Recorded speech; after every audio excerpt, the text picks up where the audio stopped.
Good morning, everybody. I'm Stuart Walker, Chair of Works and Infrastructure, and we welcome you to the final Works and Infrastructure meeting for the three-year term. So there's a few now. Councillor Laurie, you've expressed delight. I'm not quite sure why. I'm very upset. So there are no youth councillors in attendance, unfortunately, but that's the way it's worked out for them. We have an apology from our Mayor. Would someone like to move that we accept that apology? Councillor Laurie, seconder. Councillor Noonan, all those in favour? Against? Carried. Thank you. Confirmation of order of business will be essentially much as you've got it, but we have a special morning tea, and so we may hold the Chair's report until just prior to that, and we're working towards about 10:30 for the morning tea. Remind you that this meeting is being live streamed as usual, so please turn the microphones on and off as appropriate. And the public forum, there is a public forum that's just being organised, so we have residents of Hampden Street. I've allowed them to speak to that item. And that's really where we are at this particular stage. So we now invite the members of Hampden Street to the table here, and Councillor Laurie, if you can just make sure that they're organised as far as the microphone, etc. So if you'd like to introduce yourselves, I know it's a short notice, I know that you're not fully prepared for this, but I've given you that opportunity. So if we allow you to speak for a maximum period of 10 minutes, and that includes any questions from those members of the committee as well. Good morning, Stuart. I'm Andrea Taylor, and would you like us to start speaking now? Yes, please. Okay, all right. Well, I'm Andrea Taylor, and I live on Hampden Terrace. I'm John Sauer, and I live on Hampden Terrace for 30 years. So the first that we were aware of any potential closure was a letter I was personally hand-delivered my letter by Andy, and that's been the only information that we've had. We weren't aware that there was a process that we could actually speak at a council meeting, hence us being last minute at the moment. We responded to the letter, and I personally responded with a question mark, which was actually, what is the problem to want to block off the street? Because actually it was said to us, well, as you'll be aware, there's issues. And I had to actually honestly say, look, no, I'm not aware. And I have lived there since 1996. Andy did say there was issues with cyclists, there was issues with children crossing the road, various traffic things around Hampden Street School at drop-off and pick-up. I'm not convinced that blocking off the road is going to mitigate any of those issues, in the sense that you're going to push traffic through Locking Street, down the other side, down the other roads. So for me, I have a big question mark, what actually is the problem, and what, if the road is blocked off, what future problems it's going to create. But we also have a big issue around consultation and general lack of consultation. It was sort of like, right, you guys, here's your choice, choose one of these two. And I looked at them and I thought, well, they're both ridiculous. So that's personally for me. We've had a lot of members of Hampden Terrace, Locking Street, not even receive letters. We've got David and Kim sitting up here today, and they have a vehicle, a business vehicle, that their only access is actually out onto Waimea Road. But other ways, it doesn't work for them. So if that road is blocked off, they're essentially stuck. So I think really we're asking for a delay. We haven't seen the report. We didn't even know that there was a report. No one's offered that to us. When Deb rang about this meeting, she couldn't even find out from Andy what day it was, what time it was, when it was. She had to keep digging. So we're sort of feeling a little bit like, almost like this is going to happen anyway, and we're not really being consulted. So I think that's all I need to say. I don't know what else you want to add. Well, I think you've covered it, really. I think initially I saw it and thought, oh yeah, that's good, they're doing something. But then I started thinking through the ramifications of where it's going to fire the traffic to into different streets. And every one of them's got a problem, like Locking Street's designed not to have traffic. It's a walking roadway sort of thing. So I don't think it's quite as simple as those two options. No, it's not.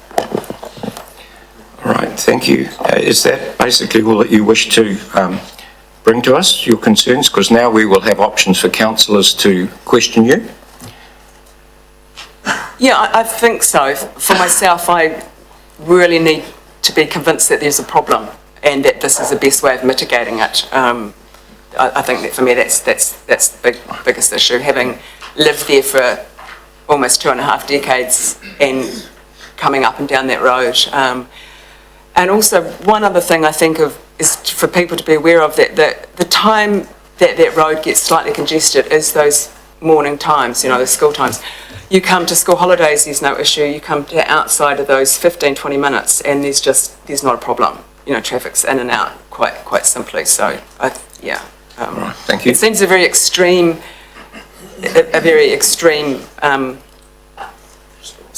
response, yeah, thank you, to something that's, yeah, really could be perhaps managed in different ways. Right, thank you. Yeah. Councillor Noonan? Thank you, Mr Chair, thank you. Thanks for explaining that. Just regarding the vehicle that you mentioned, what's the problem with the vehicle? Is it a large vehicle or what? I can tell you that. Yes. It's a food cart.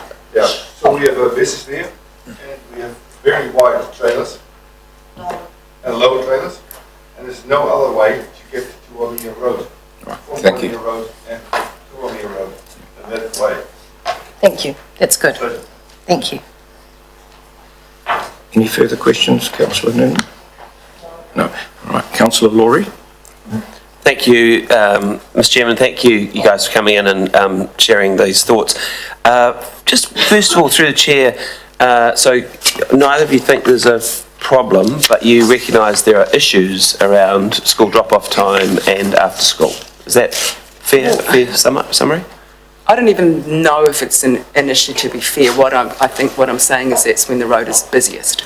Right. Yeah, so I mean, I'll still come in and out at that time of the day. If it's totally hectic, I might go down Franklin Street, but that's for 5 or 10 minutes. So when I say issues, I'm talking about the busiest time of the day. Okay. Yeah. Still totally manageable. Sure. How about you, John? Through the Yeah, chair. I think I've wondered about the Hampden Street school exit onto Waimea Road would have been better around on one of the back streets to stop all that traffic. It's people picking up children or dropping off children is the problem. And it is, as Andrew says, school holidays, there's no problem.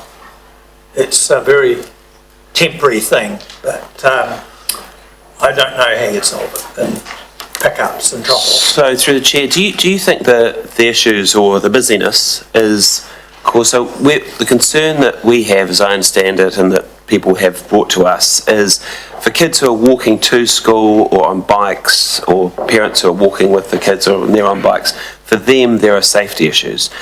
I'm wondering if the safety issues they're facing are actually caused by other parents from the school driving their vehicles at that time. Do you think if there weren't so many people dropping their kids off with vehicles, do you think there'd be any problems? I don't Is think it- so, no. That would change things because you've got less traffic. So I mean, it would reduce. So there must be less problems, less traffic, less problems. Yeah. I don't know how much busier the Boys College in Hampden Street School has got in the last 25 years. I mean, I guess their roles have grown. But like, do you think it's any more chaotic or busier than it was 20 years ago? I mean, I'm really not sure. Oh, I think it is. Yeah, okay.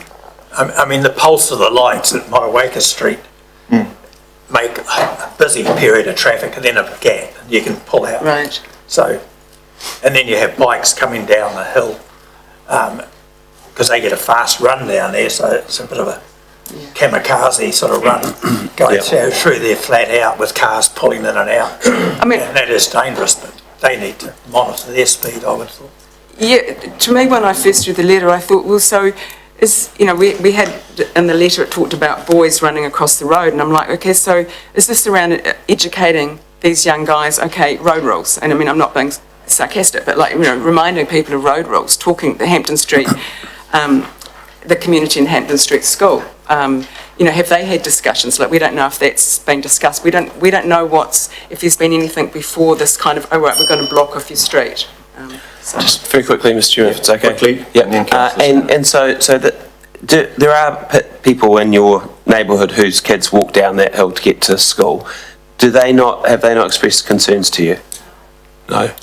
Okay. And actually, one thing that's probably was more concerning to me is actually the intersection in Colway Street. And in the years that I've lived there, that's where I've avoided multiple accidents, which is, you know, the intersection further up. And if you're going to push traffic up there, I think you're going to create more of a disturbance in that whole area on that intersection, because we live on the no exit end and people just fly out all around there, you know. And so when I ever have guests staying with me, I always say to them, be careful of that intersection. I'm not saying to them, be careful of the one on Waimea Road. I'm bringing them up and saying, be careful of that intersection. Thank you. All right, councillor Skinner. Thank you, Mr. Chair. Thank you, Andrea and John. Points taken.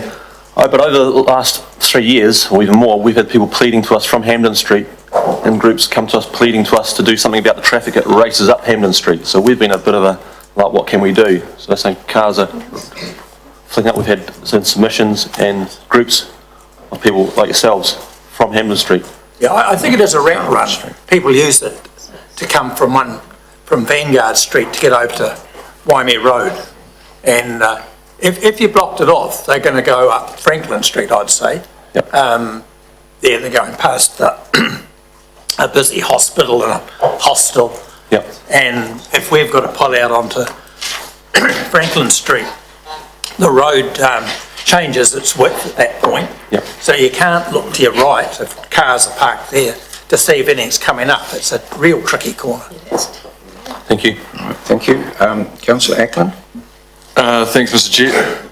Great, thank you for coming in with these points you've identified. I mean, they're the things that have been exercising my mind as well, all the things you've raised. The thing that we haven't talked about, though, is when change is proposed or an idea for change is proposed, the risk's been identified or a danger, and then the idea is for a trial period to assess what that... And I just want to focus on the fact that it's a 12-month trial period. Do you have any view about that? I mean, the idea is to monitor and test by way of a trial, and then to compare that so we know what the consequence of a change is versus the original problem that's been identified. Yeah, well, I see you put traffic counters all around that area at the moment. And that'll be interesting. And then if you block the road off, see where it moves to. I guess what my question is I think all your points are valid, but aren't they better addressed at the end of a trial to say, look, in our view it didn't work, rather than now saying don't do a trial? It's just my query. Yeah, okay, I hear that. On our letter it says 6 months trial, not 12 months, or unless I read that wrong. Yeah, well, I thought it was 6 months. And this is me being totally selfish. It's going to be a pain. It's going to be a real inconvenience.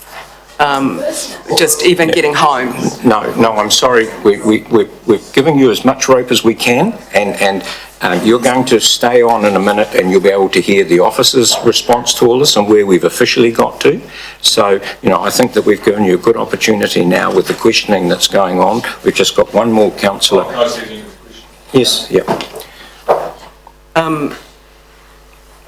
Yeah, and just to address you talking about, you know, having complaints of people zipping up the road. We do have somebody that lives down the end of Hampton Terrace who drives incredibly appalling and has done for a number of years, and I'm wondering if some of those complaints, and I know that sounds a little ridiculous, but they are up and down the road constantly, and yeah, and they drive probably slower than they used to, but they still are out on the road a lot and drive very fast. And so, yeah, that's, I mean, that's by the by, I'm sure there's more than one other people, but yeah. Right. Yeah, so the thing with the trial, I hear that. I'm just saying it's going to inconvenience all of those of us that live on the street, yeah. Thank you, councillor. Already covered? Okay, so thanks for bringing us your concerns at short notice. The procedure is that we've allowed you as much information time as we can gathering.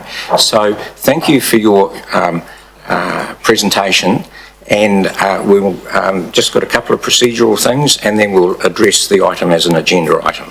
All right? Thank you very much. Yeah.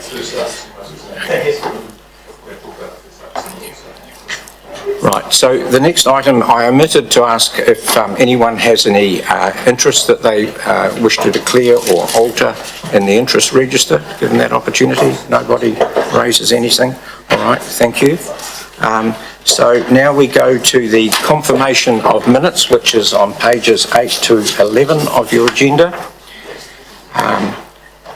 So no one's got any corrections there that they recall?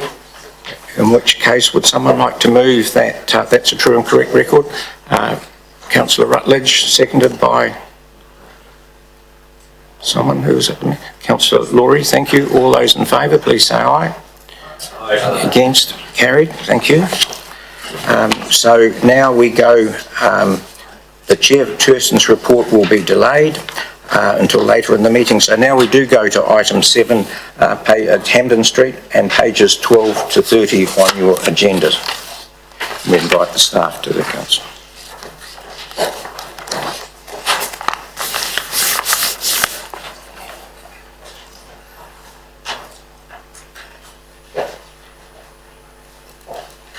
Good morning, I'm Sue McCauley. I've got Andy High with me this morning just to say Andy wrote the report and has had a longer involvement in the project than I have, but unfortunately Andy's leaving us next week, so I'm here to provide some continuity on the project.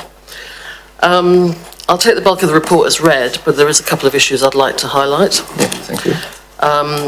Can I just interrupt a minute? Can you hear in the gallery all right? Yeah, okay. Okay, sorry. Yeah.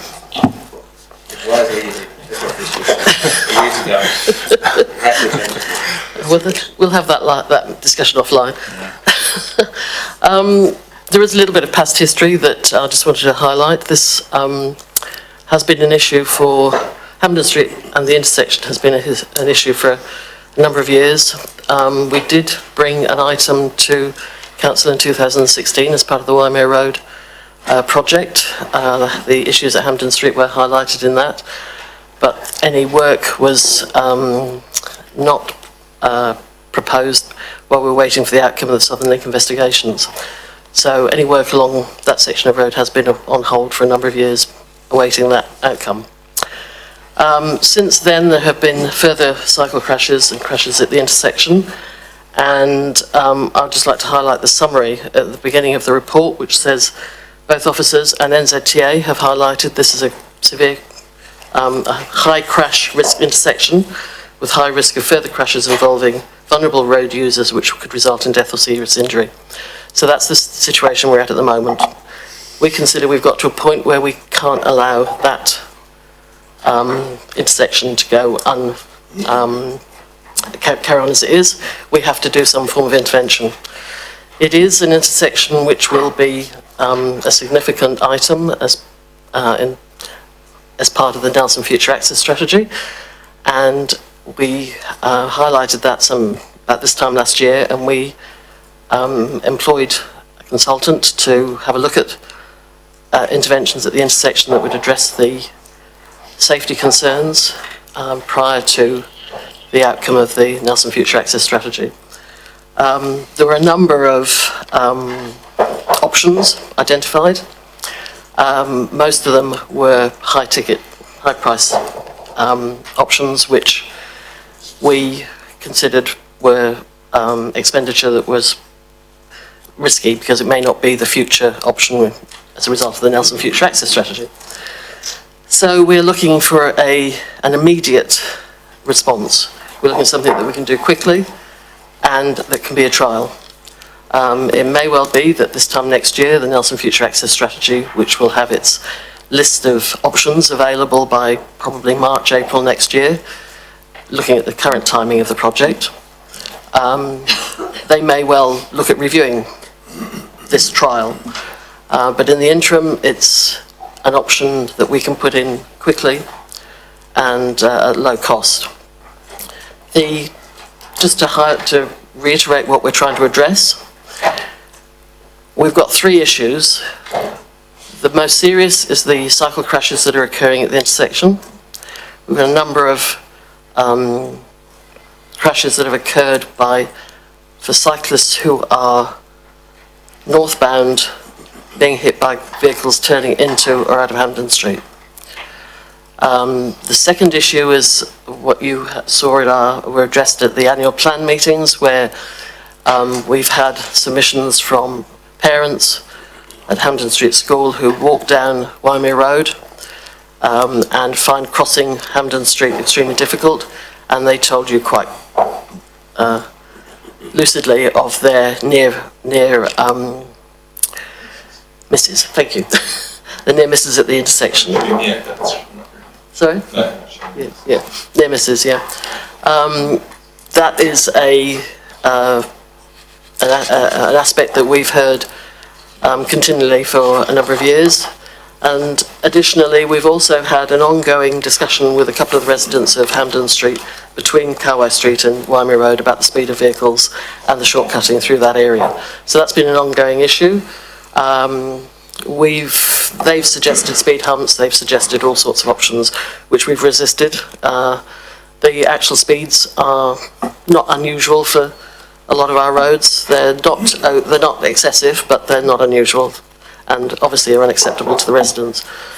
So I'm just focusing on that's what we're trying to achieve. We're trying to address it's a piece of targeted intervention into a known problem, and we're just trying to address something quickly that will mitigate that risk. We are, as has just been said, we do have all the monitoring out there at the moment, so that we've got a before and after situation. We intended to monitor it after 6 months with a view to making a decision after that. So the recommendation is for a 12-month trial. The reason it says that is because we will review it after 6 months, and then it takes a few months to get through the council process to whether or not we're going to approve it or not.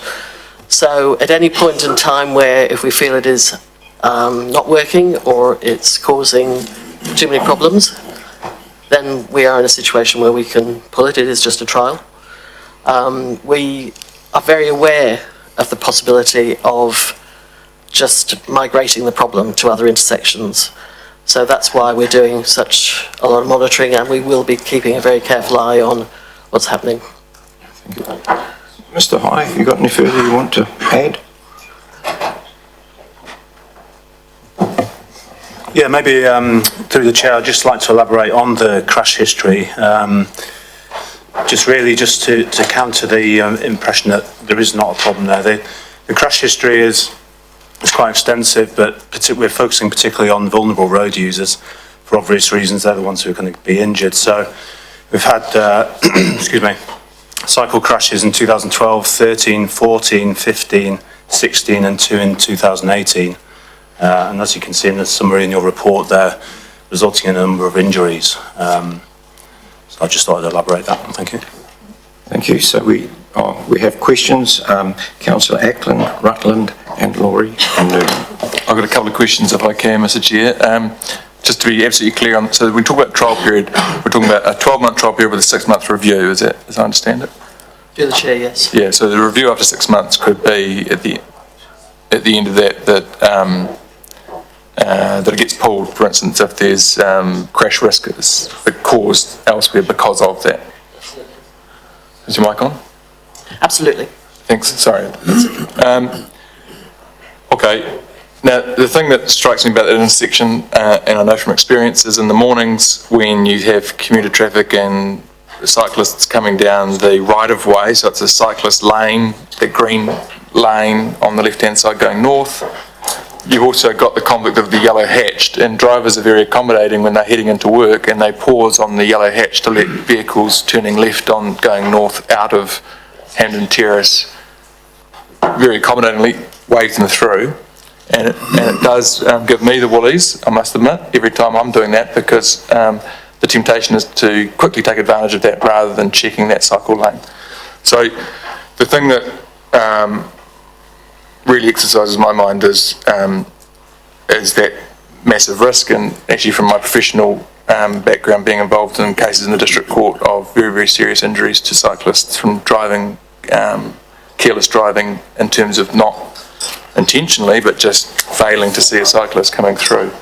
So am I hearing it correctly? You're saying that that's been alerted as a high risk, i.e. there's an imminent risk of very serious injury where the council has an obligation to at least take some steps to mitigate that risk?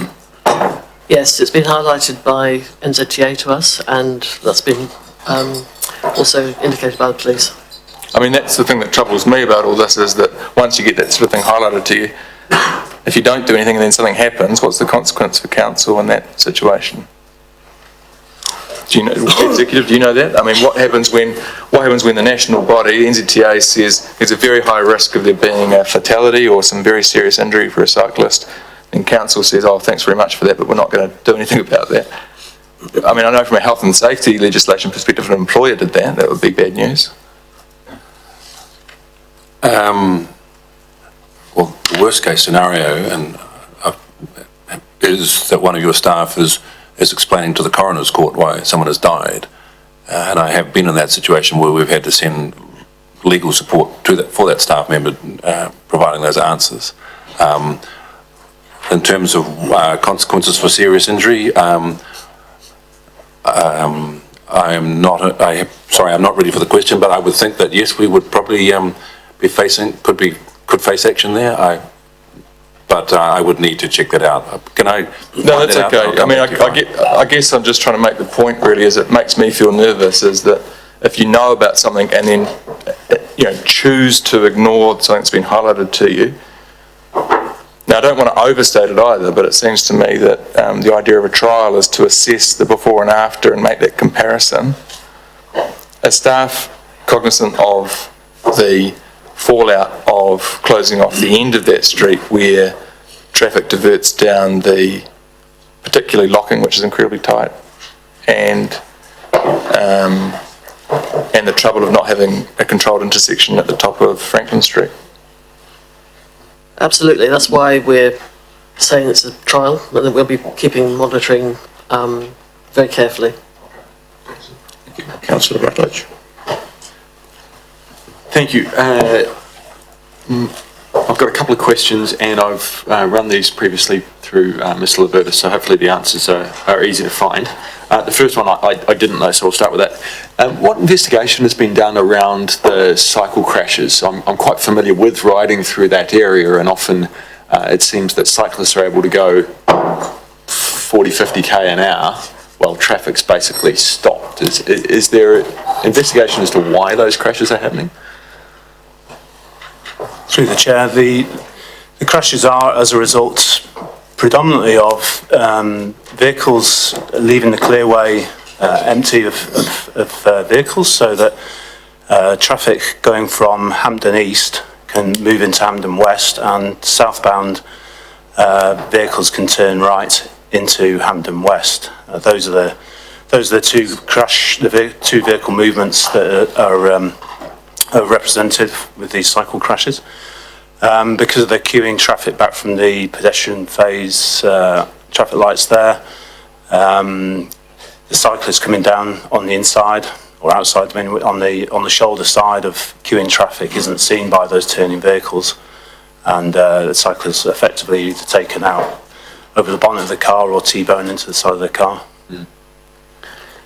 So what responsibility do cyclists have to be riding defensively? It is reasonably easy to see the car movements and have a guess at what the motorists are going to do when you're riding down there. So is there any responsibility on the cyclist to ride in a defensive way, an appropriate way for the conditions? Through the chair, absolutely. Cyclists should be aware of their surroundings, but if they can't see a vehicle that's about to turn in front of them, then I guess they could go slower. They could certainly go slower just in the case something might happen, but these are vulnerable road users. They have every right to use a bicycle to get to work or whatever, and or to school, college, and it's the implications of a mistake for a cyclist are immense, and people make mistakes. We're all human, and the philosophy is that mistake should not cost you your life or a serious injury.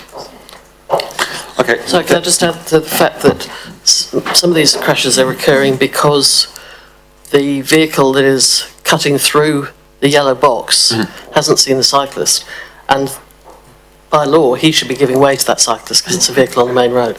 So it is a visibility issue. Oh, no, I appreciate that. And like I said, I ride that area a lot, and you're very aware that one should take care in that situation.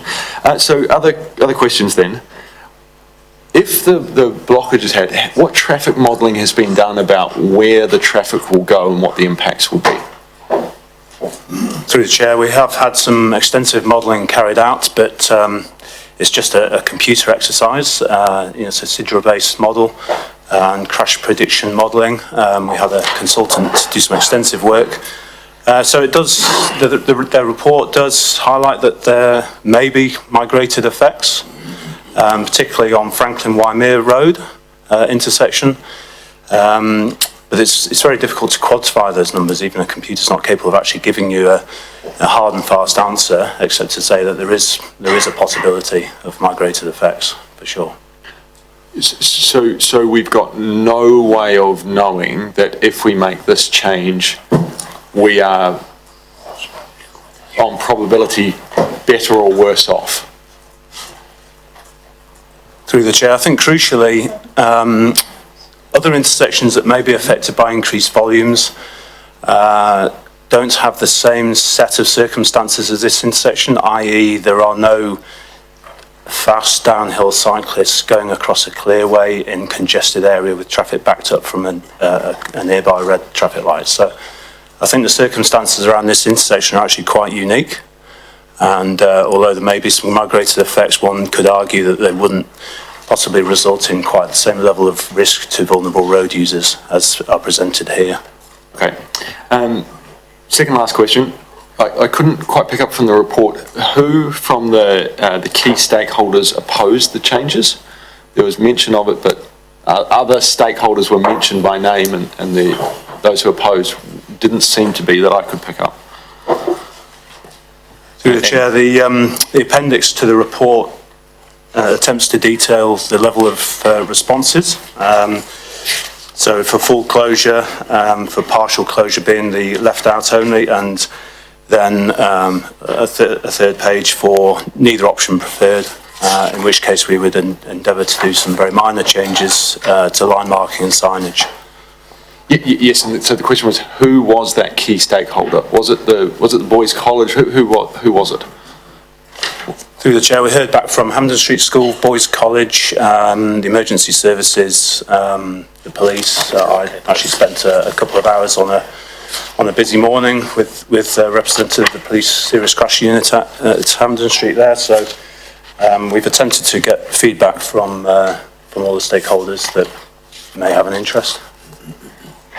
So, sorry, I'll have one more crack if I could, Mr. Chair. The report says there was one stakeholder key stakeholder of those lists, who clearly opposed the recommendation. Who was that stakeholder, and what was the nature of their concerns? Sorry, I'd have to familiarise myself with that passage in the report there. Can I get back to that? Can we get back to that one in a minute? Certainly. Okay. And the final question then. What page? Well, so that's what it's in the back of the report, but I guess you're looking at 29. Page 29, 30.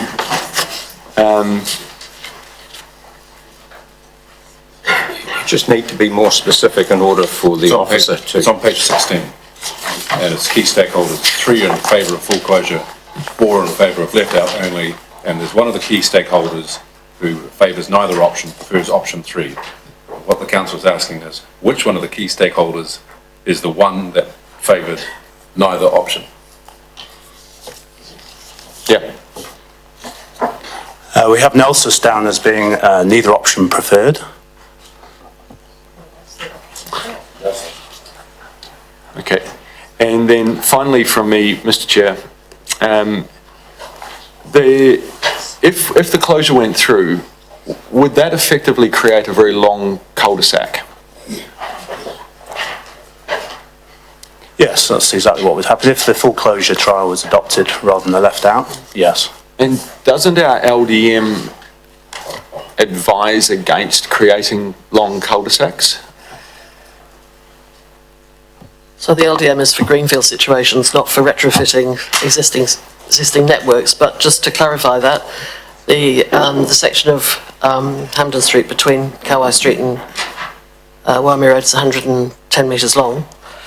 The LDM allows that cul-de-sacs up to 150 metres that services 25 residents. This has got about 13, 14 residents plus a business.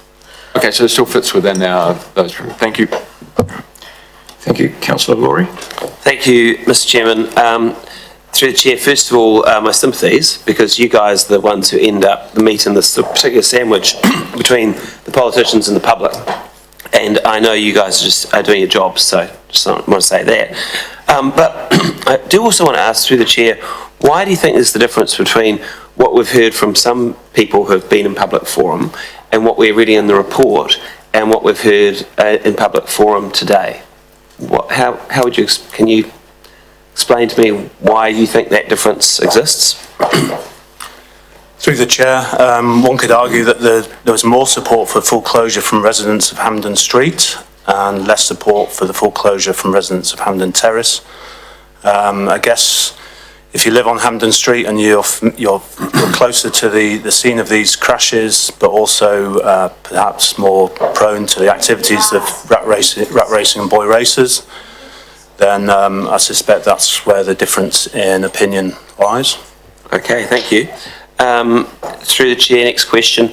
How much of this is the result, how much are these safety issues the result of too many people dropping off and picking up their kids from school in vehicles?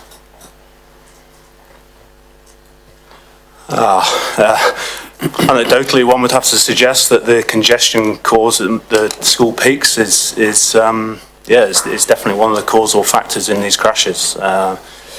But coupled with that is the increased demand for the pedestrian traffic light, green phase, to get across to the schools, and so actually the active mode of getting to school on foot or scooter is possibly the causal factor of the traffic backing up from the light. So yeah, I suspect it's both factors. It's the extra vehicle demand at that time of day, but also the sheer number of people using the pedestrian crossing. So through the chair, can I just also add that there is also the aspect that we have got an increasing number of cyclists on our roads. So we're sort of, that's not related to school movements. Sure, thank you. Also to the chair, fundamentally, will this proposed change potentially save lives? Through the chair, one would have to say yes. It's a very targeted treatment. We've got a very specific crash problem, injury crash problem, and this is a very targeted response to that. So one would have to say that the chance of success with this trial in eliminating those crashes with vulnerable road users would be very high. Okay, my last question to the chair is, does it need to be for 6 months? Like we've heard from members of the public today that it is going to cause them considerable inconvenience, it's going to affect someone's business. I imagine that a 3-month trial will be less painful than a 6-month trial. Would we be able to get the same information we need from a 3-month trial? Through the chair. Through the chair, I would suggest that you'd have to leave the trial in place for a minimum of 2 months just to see how people's altered behaviour filtered out before you're able to actually get some accurate results on your trial. But I would suggest maybe from 3 months through 6, 12 months, people's behaviour would have settled down and you'd start to get a picture of the migrated effects and the impact on people's lives who are close to it. Through the chair, thank you for that. So what's the minimum amount of time you would need to trial something like this to know whether or not it was going to work? I think to cycle through the various holidays, seasonal changes, I would suggest 6 months would be the bare minimum that you'd want to implement it for. Okay, thank you. Councillor Noonan? Thank you, Mr Chair, thank you. I've got a couple of questions here. One of them I did send through.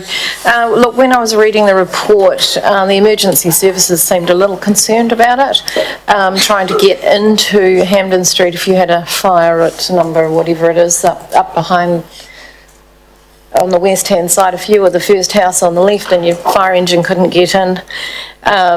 They've got to go all the way up to Franklin Street and go round and come back down again. Had you considered the other option of having in only off Waimea Road and not out? And why, if you did, why it's been discounted? Through the chair, we did consider a number of options. Excuse me. We had 6 options worked up. Those turning restrictions that Councillor Noonan refers to were investigated as well. The problem with a crossroads intersection is if you have a left in only, it's almost impossible to actually limit it to just left in. Human nature would suggest that people would still try to enter from Hampden East or from turning right from Waimea Road. So that's why we favoured the left out only as being the alternative option, because it doesn't actually lend itself to being able to sneak in effectively. So emergency services would have to go through the barricade of whatever you've got there, potentially. Is that what you anticipate? Based on where the fire station is located, one would suggest that to service this area, the fire trucks would come from Vanguard Street, rather than trying to turn in here. But the ambulance service, they had concerns over the crash rate here, so they seem to think it was a good idea if it's blocked off. The fire emergency, they said that they would like to be able to get in here. But one would suggest with the wide footpaths and just planter boxes, if it was a real matter of life or death, they could get through, even with the closure. Okay. My second question is, I popped in to see the principal at Hampden Street School. It's my old school, so I thought I'd go and have a look at it. He's concerned about parents doing U-turning. So if you come down Hampden Street, if you've got parents who are determined to drop their children off as close to the door as possible, what he's concerned about is that they'll come down Hampden Street, and where you've got the closure, that they'll then do U-turns, and you've got how many parents doing that. So have you considered that, and how you might mitigate that? That is one of the risks that we saw, and that's specifically something that we'd be monitoring as part of the monitoring trial, and it's going to end up having to be an education thing to the parents. If there's a risk involved, we'd have to address that at the time. Okay, so that's one of the things we'll be looking out for. If I may add, if it becomes so chaotic down there with parents dropping children off, trying to U-turn driveways and park cars, I mean, one could see it actually be quite chaotic.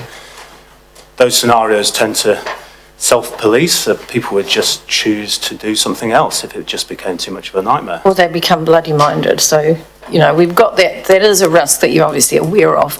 Yeah. But look, the school are prepared to do some education and suggest drop-off points and walking from too as well. So they're very involved with trying to work with whatever.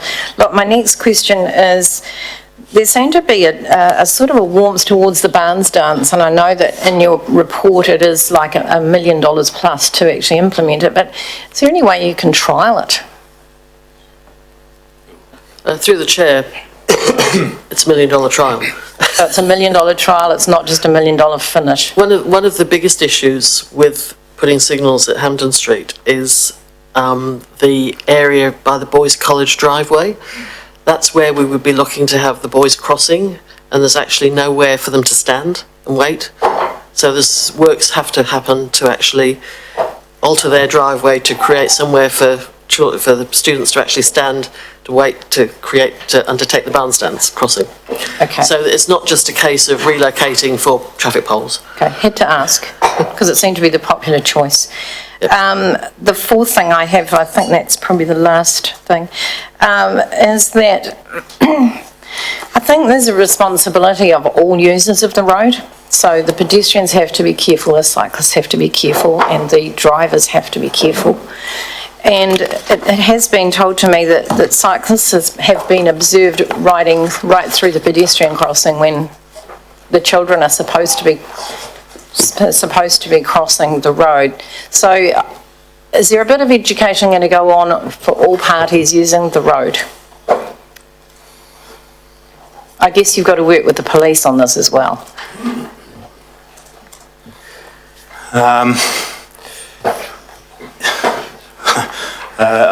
An education campaign could be undertaken, just advising all road users of the complexities of situations like this. One would say that the success of that may be marginal.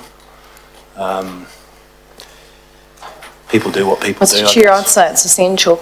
I think we've got a great big sign saying, watch out for cyclists. It's enormous, the biggest sign I've ever seen. But I think maybe at the top of the College Hill needs to be cyclists slow down right just ahead of you is a really dangerous spot for all users. So I think everybody needs to slow down at that point. And so, I mean, I acknowledge that I'm probably more concerned about the cyclists and the children. So there needs to be a care for all view, really. Through the chair, we can encompass that as part of the public information. That will have to go out with this implementation of this trial. So we're obviously going to have to do a communications plan, and that could be part of it.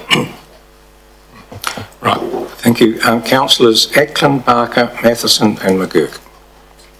So thank you, Mr. Chair, for your indulgence. Just a quick second bite of the cherry is on signage, whether or not there could be a sign just to indicate to no through traffic on Locking Street. Now that's one of the concerns that's been raised by submitters this morning is, or public forum this morning is, the through traffic to Locking, which one can imagine would easily happen when people realise that it's closed. I know it's probably not that enforceable, but whether or not you can actually just have a warning or some sort of public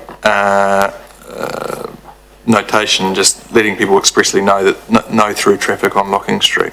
And then similarly, that one, and then whether or not a sign could also occur on Vanguard Street at the bottom of Alfred Street saying there's no through traffic or road blocked to Waimea Road. Now, the purpose of that is simply that it reminds people before they turn left, if the trial's in place, to continue down to the intersection at Franklin Street rather than forgetting and going up Alfred Street and turning onto one of the tributaries off Alfred Street. Through the chair, I'd have to agree absolutely that signage further out from the actual trial closure itself would have to be undertaken to give people the opportunity to modify their routes. Yeah. Councillor Parker? All clear. Then we go to Councillor Matheson. Yes, thank you, Mr. Chair. Can I just drill down a little bit on these crashes on page 13 of the report? Do you know, have you got any information that says what time of the day that those crashes occurred? And the reason I'm asking you that is because you're indicating that you're going to continue the survey. I don't see much merit when the kids are on holiday, but other than that period of time, because I think that is the timing of these crashes is quite pinnacle to what sort of mitigation that we're planning.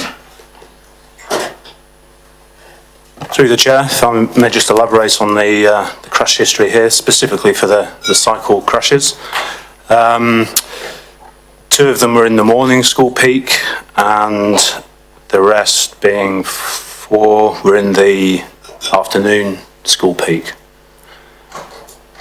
So what does that tell us? It's morning and afternoon peak times around school time. Exactly, and it's a product of general vehicle congestion, but also the increasing number of red light phases for vehicles at the signalised pedestrian crossing. Right, thank you. Councillor McGurk. Yeah, thank you, Mr Chair, for your indulgence. I've just got two questions. One is relating to paragraph 5.6 and 5.7. I'm just interested in feedback going forward. We heard from the public forum is that some of the residents are only aware of it and a letter was dropped in and things like that. I'm just wondering, how are we going to collect feedback from residents and other road users about the trial as it progresses in the results? Because at the moment, I think you've had, if you look at paragraph 5.6, you talk about there was 22 out of 47 residents responded to request of feedback. That's about a 46% return rate, which is not great. So I'm just wondering, how are we going to gather the feedback, and not only from the residents, but from other users that are using that particular area? Through the chair, we haven't actually formulated or finalised the communication plan yet, or the monitoring plan, but given the public forum today and the concerns that have been addressed around the table, we'll definitely target the wider community to find their responses and their concerns about the trial. I'm able to move the recommendation for option 1, Mr Chair. Councillor. I've got another question, Mr Chair, just unrelated to this one. Is it possible to do the trial with or without a variation? I know that option 2 seemed to be preferred. That's the left turn exit. If the trial was to go ahead, does it have to be a constant trial, or can you try variations for the duration? Just comparing different models. Through the chair, given the time for behaviour to settle down on the implementation of a trial, you would have to, I would suggest, do different trials, each one lasting a period of 6 months. I guess it is possible, and the whole point of a trial is that these are movable objects that we're planning to close the street with, so you could implement different variations on that. But the quality of the feedback and the quality of the data will suffer? Or? Yeah, like I say, I think 6 months for each trial, and you might just get into a state of confusion if you did multiple trials with different turning movements. It's hard to say. Okay, thank you. Final question from Councillor Barker. Thank you, Mr Chairman. Yeah, actually 2 questions. Firstly, just drilling down a little bit further from Councillor Matheson's question, have you got the data on the age groups of the cyclists who were injured?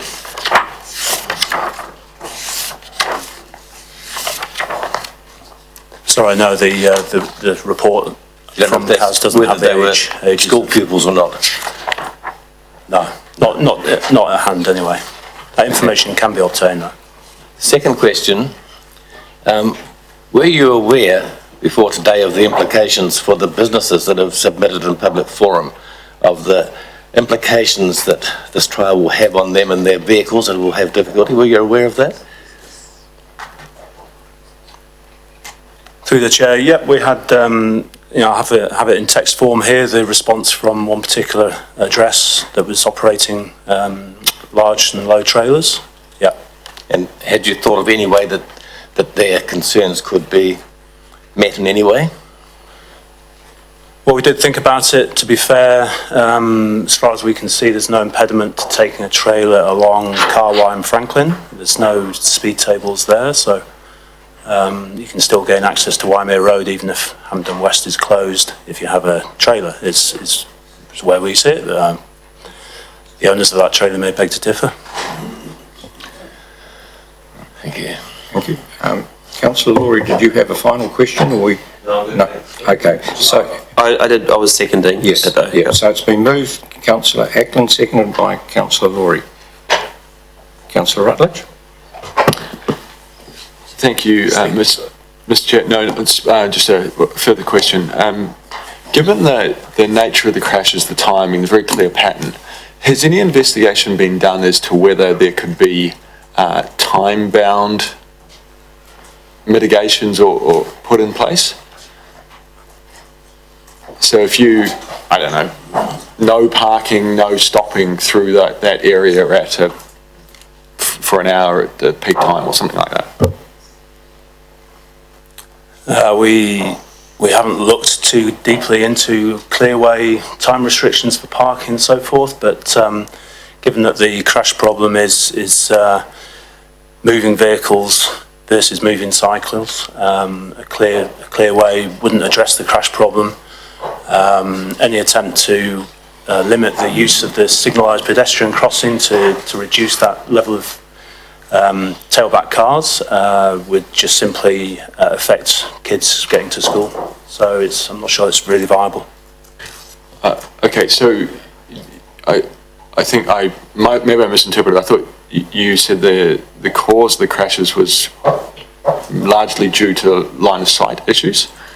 So would clearing the clutter not improve that line of sight situation? So the line of sight is caused by the vehicles queuing on Waimea Road. It's not caused by the parked cars. So it's vehicles turning through the yellow box, assuming that it's clear because the driver has kept the yellow box clear, and there's a cyclist coming on the inside that's out of view. Yeah, it's just more that the number of factors that one's trying to think about and limiting those down could improve the motorist's ability to actually sight that cyclist. The Chair, there is, removing some of the parked vehicles would help the visibility for the pedestrians crossing Hampden Street West, which is another of the issues that we're trying to address here.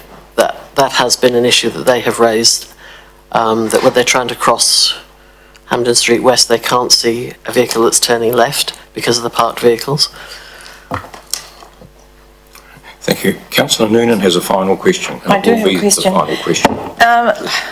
I'm just concerned about the consultation, and I'd just like to know how many residents and businesses were letterbox dropped, or is that the method that you used? Did you do a letterbox drop, and how far out from this area did you do it? How many people?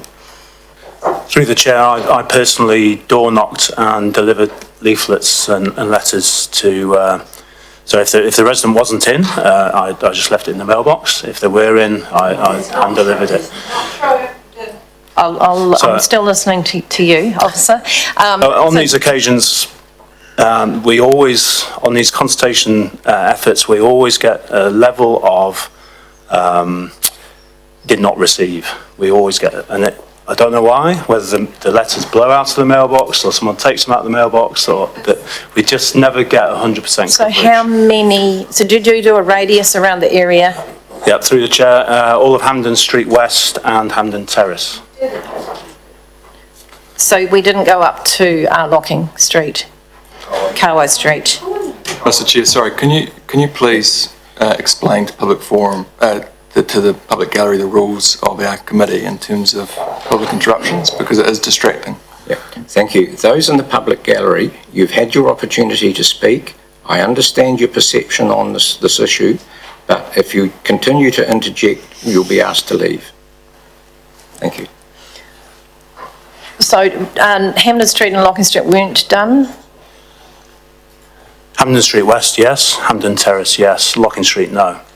Okay. It was felt that we needed to get the feel for the people who were most affected, the very localised area, just to present to this council to inform the decision. So if this goes ahead through the chair, if this goes ahead, will there be a broader information drop? Through the chair, absolutely, yes. Thank you. Okay, I think the only other thing I want to say is before we lose the officers is that one of the comments that the principal made of the school was that the building on the corner, which we've lost, the building on the corner of Waimea Road and Hampden Street West, the way that it's built has made it really difficult for traffic to see people from the right. So that, I guess it's just a visibility issue. The other thing that they mentioned was that they were thinking about, if you're thinking about removing car parks, they were thinking of getting their students to be dropped off maybe opposite the boys' college further up on the hill. So just if you would work with the school, if this goes through, work with the school about their thoughts of where they were going to do a drop-off point, so we're not removing the car parks that they thought they might be able to assist the process. Thank you. Thank you. Councillor Matheson, so no further queries then of staff. Thank you very much. This has obviously taken, well, in my mind, a lot longer than I anticipated this morning, but it is a critical issue, and so I feel quite comfortable that we've handled it in the manner that we have. So thank you for that, and we'll now... so we're now going into debate, and Councillor Matheson first. Okay, right. First mover, I'll speak to her. I believe that's how the standing orders works, isn't it? The mover gets to speak first. Yep, you can go. So when I consider this and I first read the report, it's going to cause massive inconvenience personally to my family and me. We live in this area. And there's no conflict because I've considered that and I'm open-minded to the issue, Councillor Noonan. What is the, and nor do I have an interest larger than any other person in the community, but the thing that exercises my mind is the fact that we are in a position of having the ability to address an issue that's been pointed out to us of significant road safety. So if one person was to be injured on that road, knowing what we know and failing to take steps to try and address that, that's on us. And that's the thing that concerns me about this, is that one person being injured is one person too many, knowing what we know. There's no justification in terms of a trial that it could be disproportionate to a level of injury that could occur, should we not. So, I don't know that this is the right solution. In fact, I'm dubious as to whether or not this is the right solution. I'm concerned with the effect on traffic into other tributary roads and the inconvenience caused to people generally by driving behaviour in the area and how it spills off into other roads.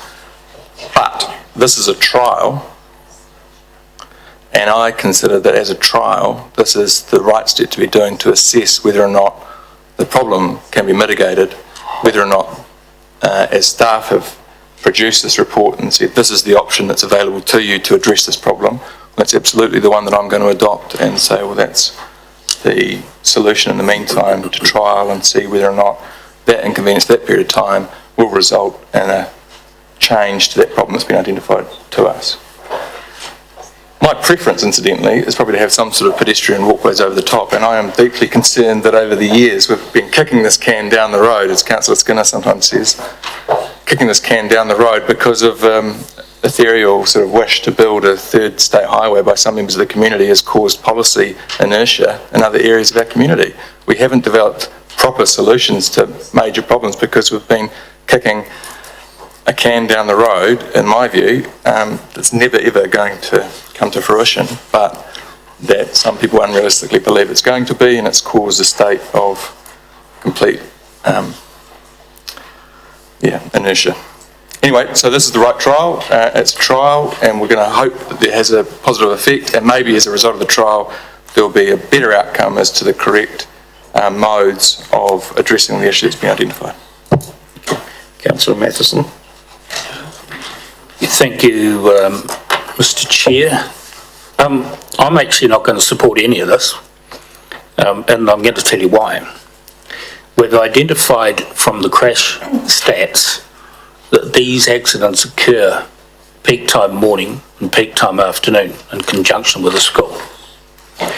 We can also identify exactly where on that piece of road that these crashes occur from the reports that we get in the stats.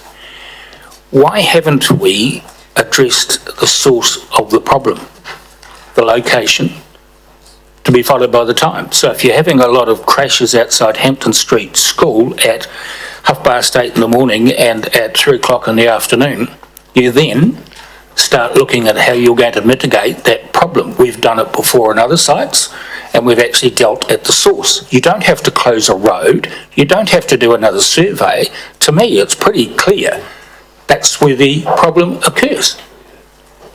So we need to go back to the source, look at the times and say, what can we do in those areas that is causing the problem? Thank you. Any further, Councillor Noonan? Thank you, Mr Chair. Look, I'm not going to support it either.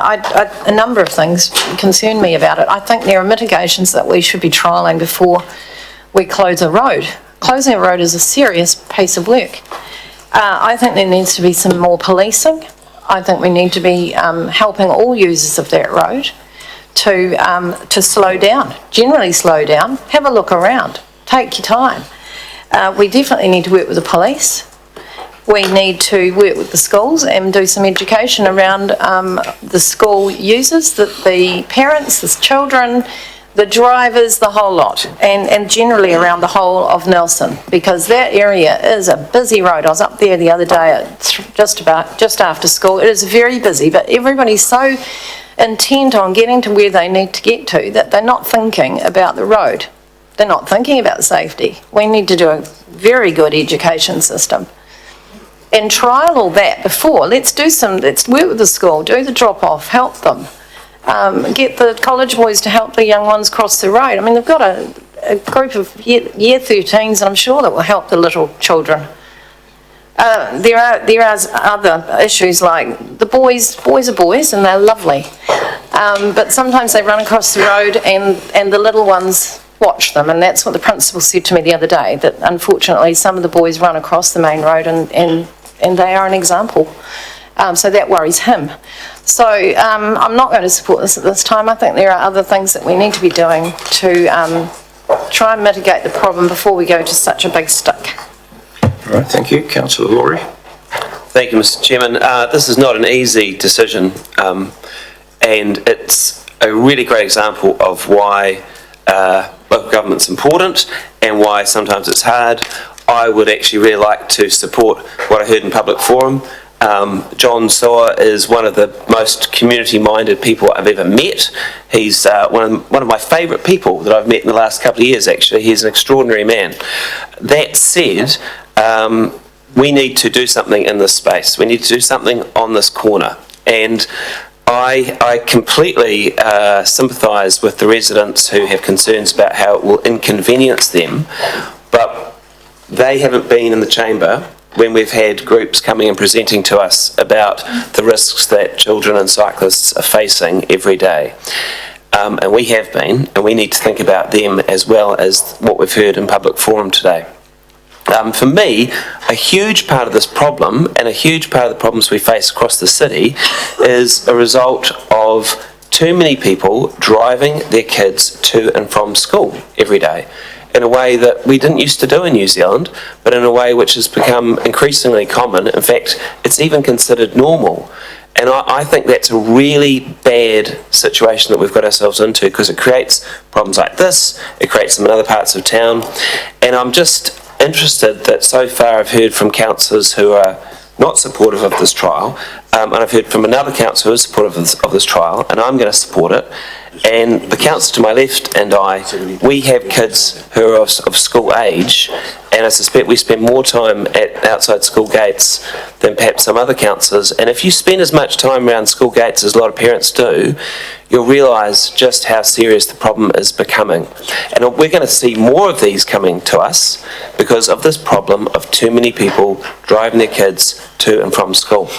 And quite often, they are driving past their kids, their neighbourhood's local school to take their children to these schools.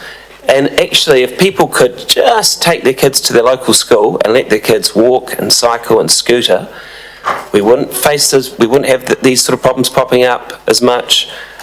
We'd have a less stressed city, we'd have a much more efficient city, we'd have a less congested city, we'd have a city with fewer emissions. So I think that, for me, is a big part of the problem. But we can't fix that today, but we can do something today that can make a difference to the safety of people in this Hampden Street area. And I've heard that, closing a road is a big deal, or temporarily trialling a road closure is a serious business. Well, a kid getting hurt or killed is an infinitely more serious business. And I think we've heard enough stories about near misses. I think we've heard enough stories about actual accidents and people getting hurt. And as difficult as it is, we have to make a decision to try and make Nelson safer. Safety is more important than convenience. So I'm supporting this. Councillor Skinner. Thank you, Mr Chair. I appreciate the people's today and in the past have come and spoken on this. For me, my concern is that cyclists and motorcyclists have become more and more invisible over the years. In fact, if I had my way, I'd suggest people ride a motorbike for 3 years at least before they get in a car, and then you suddenly become aware of it. There's more of them cars on the road, and it always makes me nervous of later years. And I'm a keen cyclist and a keen motorcyclist, and I tell my kids this: assume every car at an intersection or roundabout is a complete idiot. The amount of times they look straight through you when you're on a motorbike, and if you assume they've seen you, your occasions have been wrong, where they're always looking at brains scanning for cars. I put that down to the more and more people driving rather than riding motorbikes. I put that down to people more and more distracted now while they're driving. I also put it down to, with a lot of these cycleways, hard on the left. And I'm a keen, confident cyclist, and I tend to, where I can, sit in the traffic on the road, so you're part of the moving traffic. The idea of everyone riding close, hard to the left, and overtaking sort of the inside of the cars is A, not allowed on the road rules of overtaking on the left, but B, especially car drivers don't expect someone to be coming on the left, and that was concerns with some of these pathways we've got, say down as at St Vincent Street, etc., and so forth. But saying that, I'm also concerned, it's a hill you come down. In the past, I used to fly down that 20, 30 years ago. Now I wouldn't, because you're nervous and more drivers are idiotic when it comes to seeing through motorcyclists and cyclists. So in one sense, there's an onus on cyclists, but also for vehicle drivers. So in protection of those cyclists coming down the road, and motorcyclists coming down the road, and like I said, and car drivers sort of seeing as invisible, it does concern me. And I'd hate to see more accidents. We have had lots of accidents on that area, and I'd hate to see more accidents there. So I'm in two minds here. It's one of trying to retain convenience of an intersection there, but B, we do need to do something there. And there's a whole range of issues there. It's become a very complicated intersection. You've got cycling, walking, schools, dairy, cars trying to flick over to merge in, and all those things can seem to overwhelm this for drivers trying to take in too much at one time. So reducing the amount of decisions made on there would help. So I'm supportive, especially as a trial. I would be, if it proved to be a very negative, or not negative, but a adverse result from it, I would be happy for us to pull that trial quickly if we found it was having an opposite effect to what we're trying to achieve. So I want us to be mindful of that. If it's something that's creating more issues and more problems, we pull that straight away. But saying that, I do support this trial, because I do know it does get very complicated there. And I like to say I'm a fairly confident rider and driver, but once I just remind people, as I keep telling my kids, assume every car driver is a complete idiot. They've got this idea that there's only cars out there. So it's a really reminder to drivers to keep aware. But no, I'll support this, but I do appreciate this responses, and I hope we still get some feedback continuing on that trial. Thank you. Councillor Rutledge. Thank you, Mr Chair. I'm unconvinced by particularly point 2 and the 12-month period. We've heard that the only time that there are issues here are during school time, drop off and pick up. So why we need to trial this right through the long summer holidays, I don't understand that. So I don't know what the mood of the room is, but if that was reduced to an initial trial period of 3 months, so to test it out over the next school term, I'd have some warmth towards that. I don't understand quite Councillor Ackland's view that now we know there's an issue here, council would be culpable. We know that there are a number of intersections and pieces of road around our city that don't meet absolute best practice for safety for motorists, for pedestrians and cyclists. We accept that we can't do everything and fix everything all the time. So unless there was a very clear legal opinion that suggested that that was indeed the case, I don't think we should put too much weight on that argument. So look, I do have real concerns with this, and I do have concerns that we have a lot of residents who've turned up saying that they don't feel like they've had input into the process and they would be really negatively impacted. And I think that the cause of the crashes are largely user behaviour, and that they could be by people taking a bit more care in the area, you kind of mitigate the problem. So I'm pretty torn on this one. We'll take it to the vote when that happens. Councillor Barker. Sorry, Mr Chairman. Councillor Thank you, Mr Chairman. Is Councillor Butler speaking for or against Mr the... Chairman, is it myself or Councillor Rory? I thought you called me. Thank you. Mr Chairman, over the last 3 decades, there hasn't been one intersection or traffic light pedestrian crossing that's come in front of this table more. It's endlessly coming back for problems. And what we've got today in front of us is yet another Band-Aid solution to a problem which is not addressing the real problem. We have waited for study after study after study. We are awaiting, as advised to us by the officers this morning, the future access study. In the meantime, the numbers of cars and vehicles that are using our streets are increasing more and more. And we have just 2 accesses into our city from the south that are getting more and more congested and creating problems like this, which can only get worse. The solutions are not social engineering. People are buying cars, they like their cars, they want to drive their kids to school, and it's their choice. Who are we to say they've got to change? So this is a Band-Aid. In the meantime, I probably would support it. I don't get a vote, but I'm just giving you my opinion. It's a Band-Aid that probably is necessary, but the real root cause is not being addressed. Thank you. Right of reply. Thank you, Mr Chair. If you've got a cut, you put a Band-Aid on it. Be pretty dumb not to. What you do while you're thinking about your cut is, I won't do that again, which caused me to get the cut. But you heal it in the meantime. I was name-checked in the debate, so I'll reply to the point.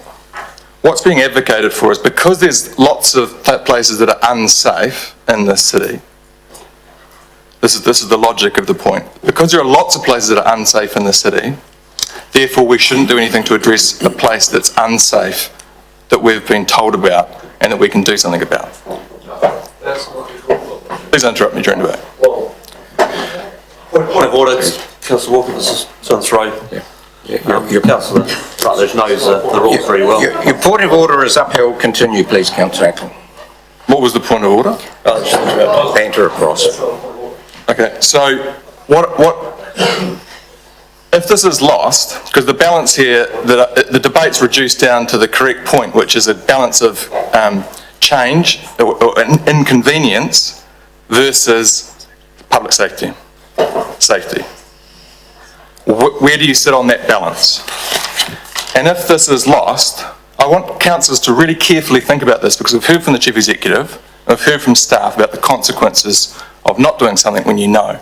The Chief Executive expressed his view that he's been involved in the past, or someone under his staff has been involved in the past in a coroner's inquest. So you can see that happening. We've heard that. That wasn't me saying that. That was the Chief Executive. So if this is lost and there's no trial, and on average there's 1 accident on that crossing we've heard a year, I invite staff to to write with details of that child that's been hit by a vehicle or of that cyclist that's been hospitalised or killed, I don't know, write to each councillor and explain that that's what's happened as a consequence in the next 12 months of not doing this trial. Point of order. Point of order. We did not say that. I did not say that, and you should not be scaremongering in that manner. I didn't say you did. What I'm saying to you What's your point of order? My point of order is you're misrepresenting what we said or I said. You didn't. I said we are doing something, and you're saying we're not. What were the words that were misleading? Chief Executive?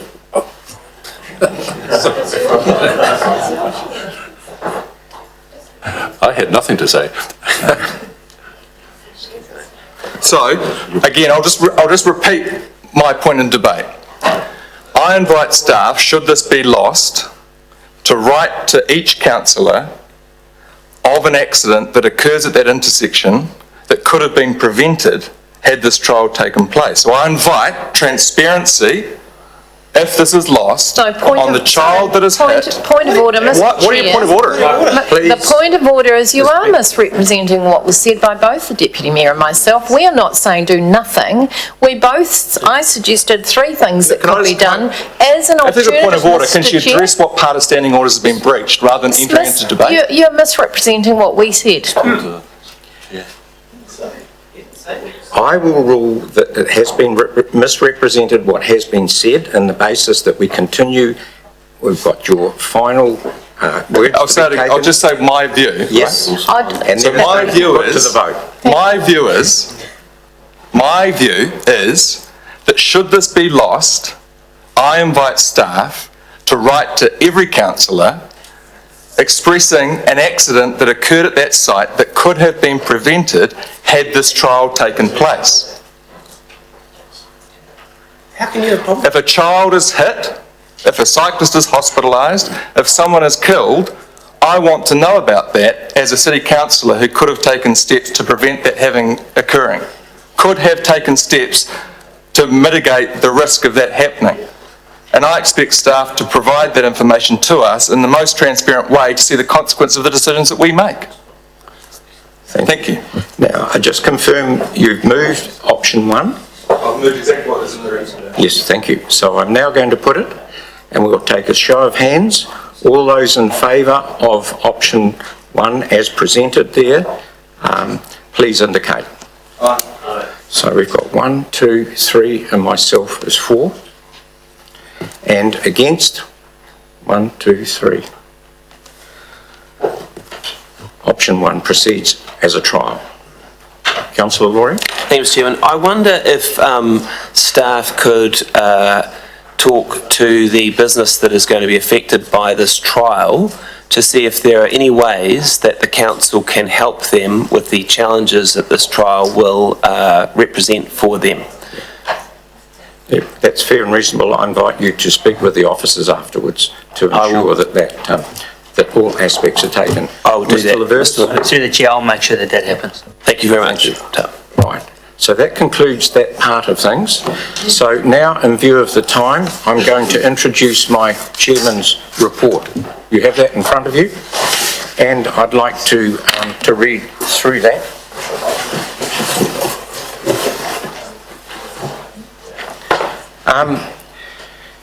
I'll read it, the first part of it anyway. So, as chair, I wanted to highlight the notable achievements that this particular committee and the staff have achieved in this last 3-year period.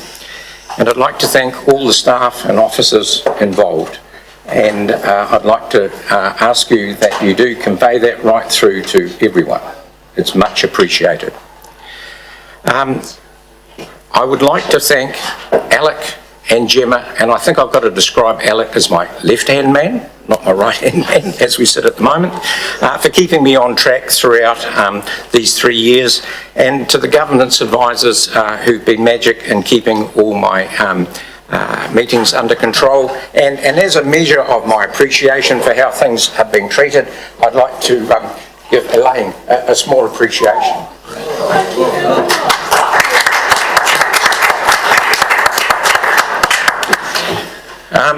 So during our period, we've had an element of restructuring to make the workflow better, and we thank our new Chief Executive for that. So as a result of that, we've had new positions created, and so we've welcomed David and Lois and Marg, who's not here unfortunately, to new positions. And so if we look at the list, and I won't read it out, but a fair bit has occurred in the last 3 years.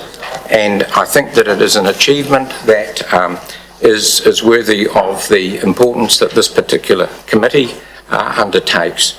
It spends the biggest budget, and most of the work, or a lot of the work, is not visible, but it's essential for the running of the city. So we have a huge list there, and unfortunately I missed one item on the very end of it. And it's a consequence of this committee, but I'd like to have added in there number 6, which is the long-term plan deliberations for the infrastructure spend. And we've had a lot of comment from residents over the years that we've got behind with our infrastructure.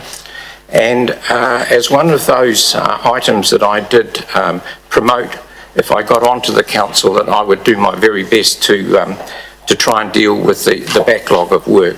And so over the next, over the long-term plan period, we've got something in the order of $400 million worth of work going to be undertaken. And I think that that's going to happen. The only thing that wouldn't allow it to happen is if we unfortunately had some sort of natural disaster. So I think that that's a real achievement, and I thank you all for supporting that so that it did get through into that long-term plan. So that's where I conclude my chairperson's report, the final one for my period. And so that aspect will now close it, and you're invited to morning tea. Before you do that, Mr Chair, I'll move. Right, he's moved, I'll second it. Yeah, thank you. And I'd just like to make a comment on behalf of the Mayor and others, and thank you very much indeed for chairing so very well that committee after I stood down. You moved into that slot extremely well. And you obviously have a love for infrastructure like some of us, and I think you've led the team exceptionally well, Stuart. The council is going to be a lot poorer for not having you here. We understand why, but you'll be a good man. If you get bored completely, you can always go to live streaming and make up for I don't know what. So well done, my friend, and it's been a pleasure working with you. Yeah, thank you.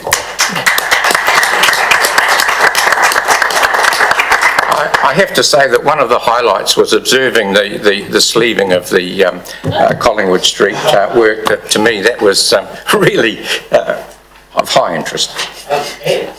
You've still got Saltwater Creek to come. Yeah. Yes. That's right. Monday. Yeah.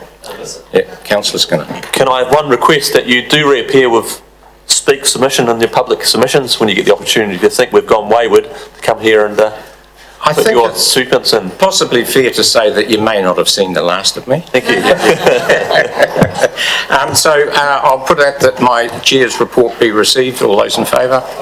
Against? Carried. Thank you. Morning tea. Thank you for the yes vote, Stuart. I mean, one of the things that not been understood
All right, thank you.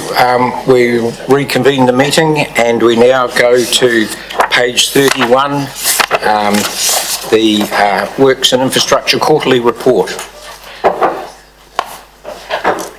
Thank you, through the Chair.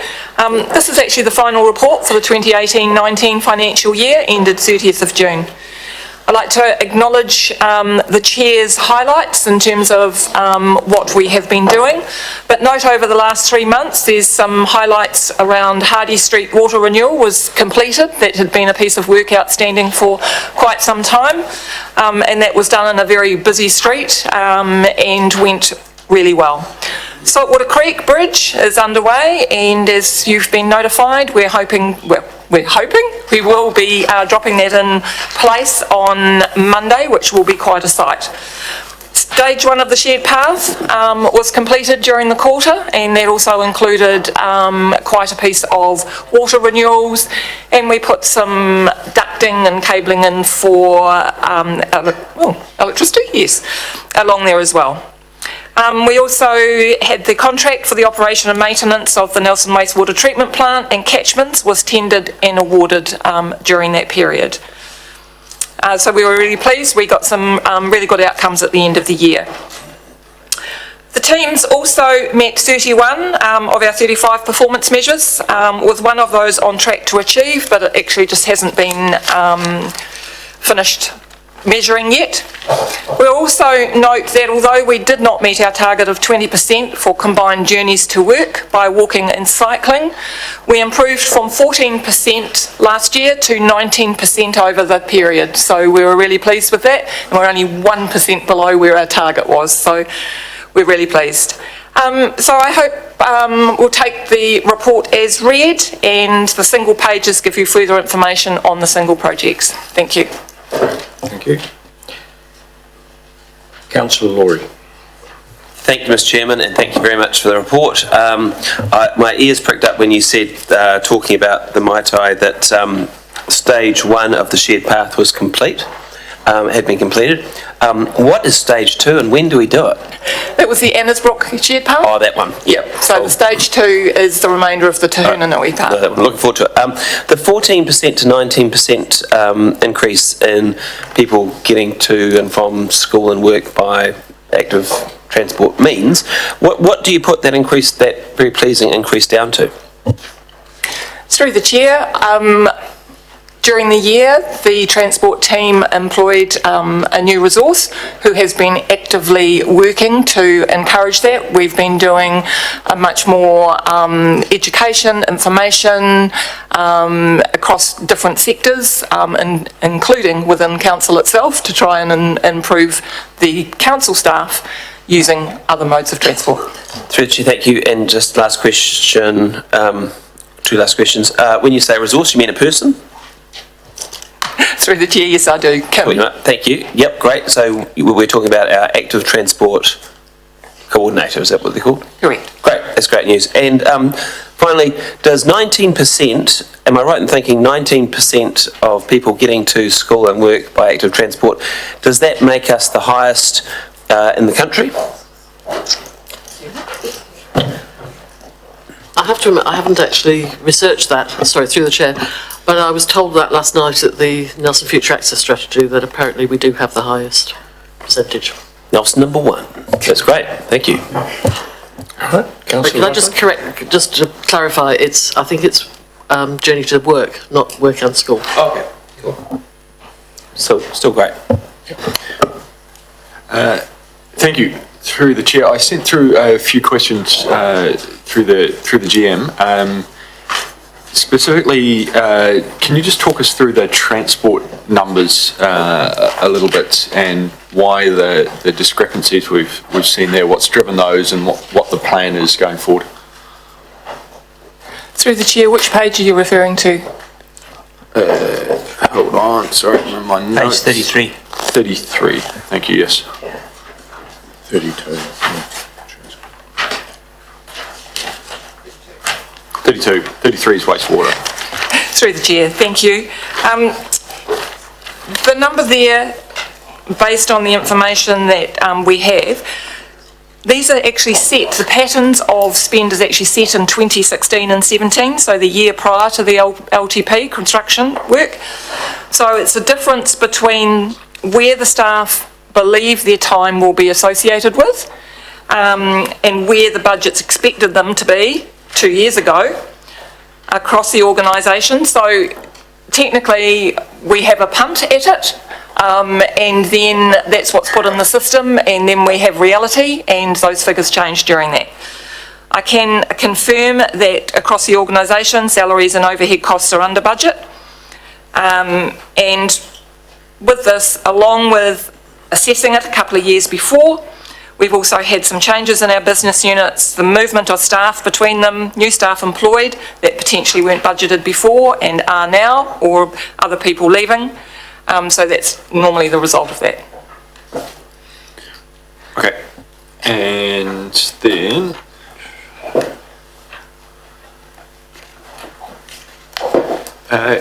can you please just talk a little bit more about the wastewater expenditure, page 105?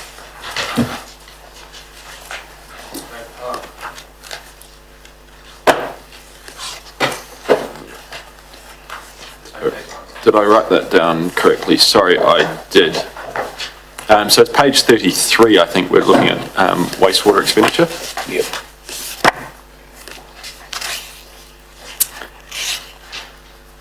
And and I think this might be dealt with in items that we're still to deal with, but why is the wastewater expenditure so far over budget?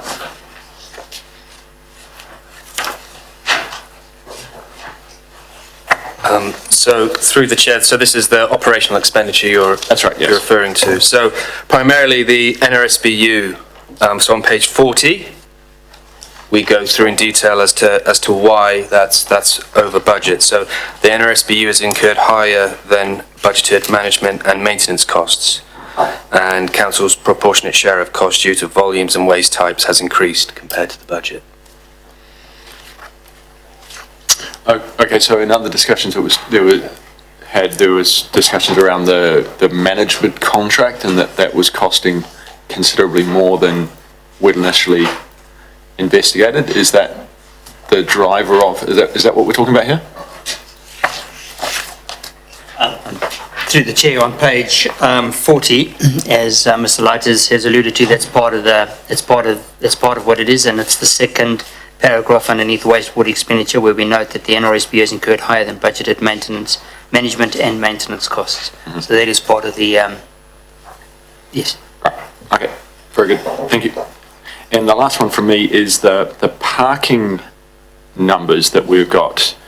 There's sort of three different things, and if you add them all up, they get to a pretty significant number. Now, I believe we've probably dealt with that at the last council meeting, fixing that going forward, but specifically the court fines and recoveries, is that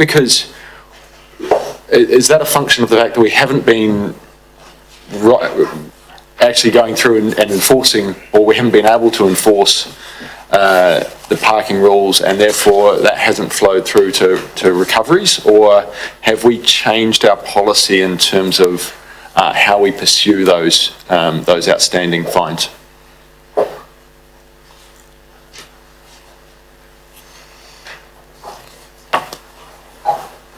Sorry, through the chair, can you just confirm it's page 39 that you're referring to? Yes, thank you. So 38, 39, bottom of 38. Sorry, through the chair. There's been less ticketing of infringements, partly due to the use of the free hour and the multiple use of free hours. And so that flows through to the court cases. Okay.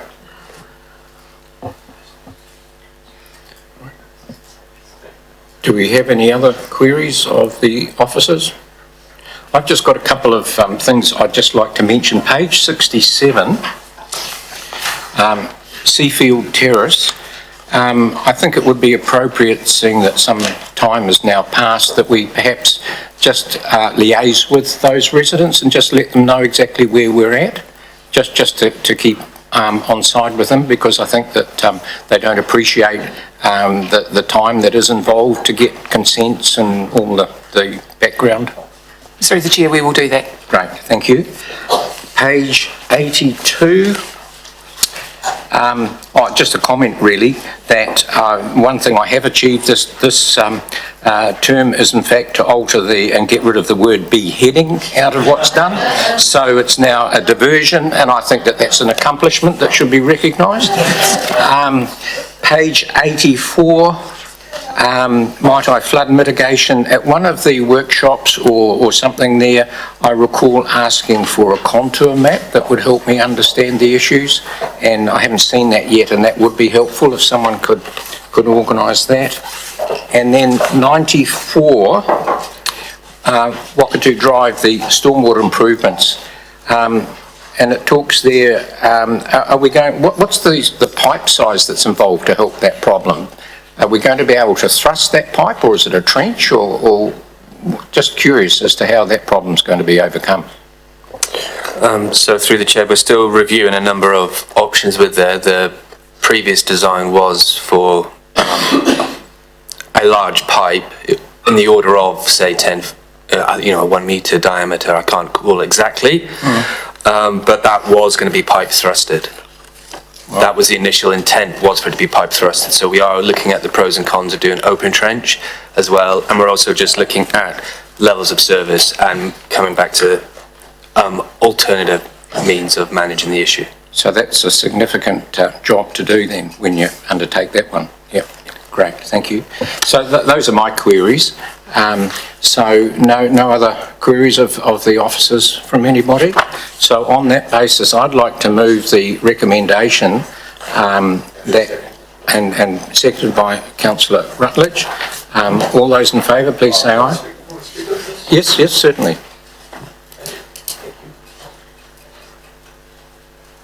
Just very briefly, I want to say well done, congratulations to the team. This is a fantastic result. I turned my mind back to the equivalent meeting last year, and that wasn't good for anyone.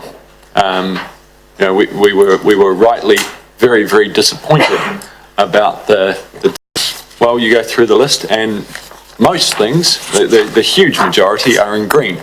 And those that aren't have slipped for, usually things like landowner access and all these tricky matters that can take longer than we'd all hope. So to the team, I know that the chair and I have pushed you pretty hard at times in those Monday morning meetings, and you've delivered for the city. So thank you and well done.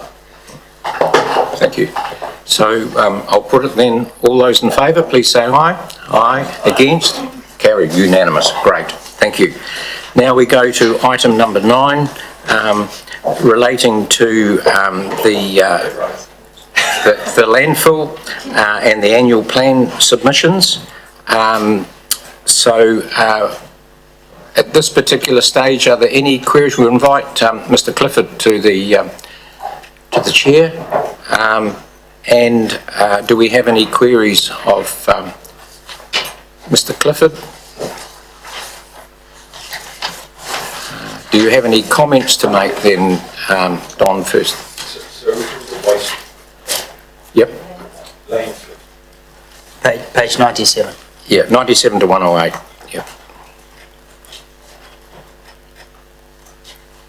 Councillor Ackland? My question is just a very My question is just a very general one. Is that the reason this sort of got kicked for touch originally is that the mayor raised some concerns with the original one that came through that was before council. And she's not here today, but I'm assuming that she's been involved with this and consulted over it, and she's content with the content of it.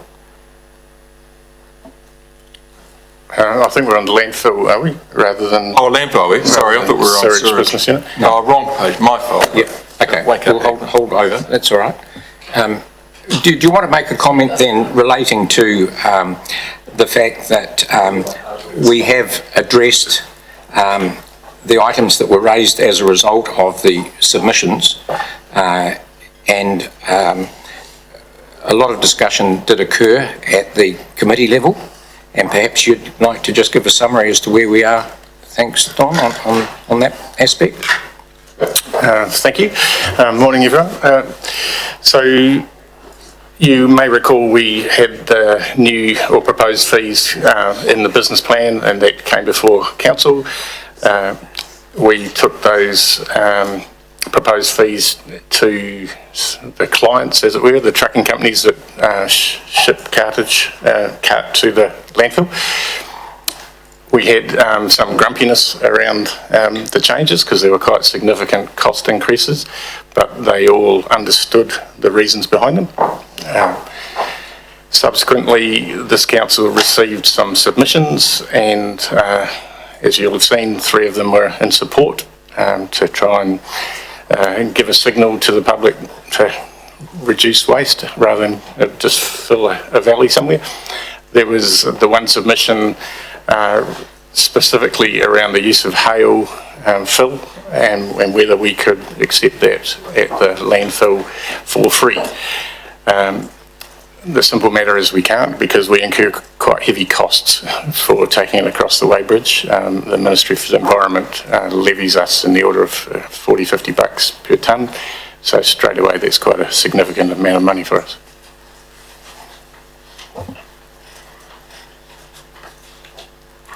Okay, any other from? I'll try and get it right this time. So the submissions that went, oh, hang on, I better just check. This is the one with submissions from Youth Council as well, right? So they were aware of sort of more general issues about environmental effects, and they were submitting for an increase in fee. What was the sort of consideration that was given to that generation's voice, I guess? I mean, one thing that I note around the table is that we often are looking at the current sort of state rather than the necessary future. And it seems to me young people are often looking at the future because they're the ones most affected by it. I suppose you can't give it any more weight, but was it considered, and were their views taken into account in terms of, future risks that they were identifying?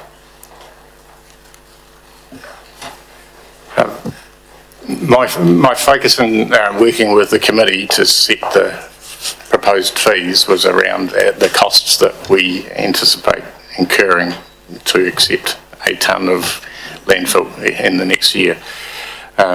So specifically for me, it was around management of the minimum activities that are required to comply with all the things we should comply with. I guess that was more our focus than thinking about waste minimisation, which was dealt with separately by another part of council. Yeah, no, that's helpful, thanks. So I guess that my sort of, probably to Mr. Levertis, is things that were darting through my mind as I was reading this were also the issue of recycling and so on, and what we've been talking about in the past with the issues of international markets falling apart and, waste minimisation versus cost versus, using our landfill, there's not recycle markets. I don't know that I can articulate a question, but is this the right forum for those type of issues, or are we still talking? So through the chair, on page 103, that's just part of an extract from. I just wanted to make the committee aware that that's just part of an extract from the Nelson Youth Council submission that relates specifically to the landfill fees and charges. So what we said, we received 4 submissions, 3 were in favour, and then there was 1 that we sent back to the landfill to consider the hail. And so this is in relation specifically to this. In terms of the recycling and the solid waste, that's part of the solid waste activity management plan, and that'll be coming back to a future council to workshop initiatives, recycling, commodity markets, overseas markets. So that's all in train as part of a bigger piece of work. But this is specifically about the landfill fees and charges. Does that answer the question? Yeah, I think it does. I mean, there's always a risk in my mind if we fragment issues too much that you lose the sum of those parts, which is the issue. And it seems to me that, I just think there's a tidal wave of problem coming that Chief Executive's nodding. I mean, obviously, I'm not ahead of it like everyone else will be. Chief Executive, you, Mr. Levertis, and you, Mr. Walker, is that I'm deeply troubled by what we probably are facing in the not too distant future. Yeah, I can advise that the concerns that you have take a large part of the conversation at the committee level. We're well aware of, as you say, this tidal wave of waste and how we treat it. Yep, absolutely. Well, reduced and it's all in there. Okay, thank you. Councillor Rutledge. Thank you. Through the chair, just wondering if you could explain a little bit more about that hail material that is then deemed safe and being able to use the equivalent of as clean fill. Why that needs to attract such a heavy charge? Is that, and is there any different way of working that could eliminate that charge? So more on-site testing before it gets to the landfill, for example. Good questions, and the committee's asked me to go away and more clearly articulate the detail around that. It's an issue that's been bouncing around for a while, but in essence, the Ministry for the Environment imposes on us some levies for what they describe as waste. And so the piece of work that I've got to take away is getting clear definition around their understanding of waste and our understanding of cover. Because if that material is not a waste product because it can be used for a purpose equivalent to something that doesn't attract the charge, there seems to be a logic gap in why it would become so expensive. Who deems it as hail material, and how does the process work in deeming it to be then safe for use like clean fill? Has to meet a standard. So through the chair, there's a couple of questions there. So hail is hazardous and gone blank. Hazardous and industrial list. So there's areas that are classified as hail are on council's website, and there's criteria that dictate whether a site is a hail site, whether it's traditional, from the likes of spraying of fruit trees, sheep dips, etc. So once it's a hail site, it's a hail site. Any waste that comes from a hail site attracts both government levy as well as emissions, irrespective, is because it becomes from a hail site. So it's not a matter of just testing the hail and make sure that it is deemed to be clean under certain standards. If it's classified as hail, it attracts both those charges. So to have that free is not in the benefit of, you can't charge, you can't accept that for free because you've been uncharged. There are cases where there is cover material that can be used from cover material that's not a hail site that can be accepted because it doesn't attract a charge.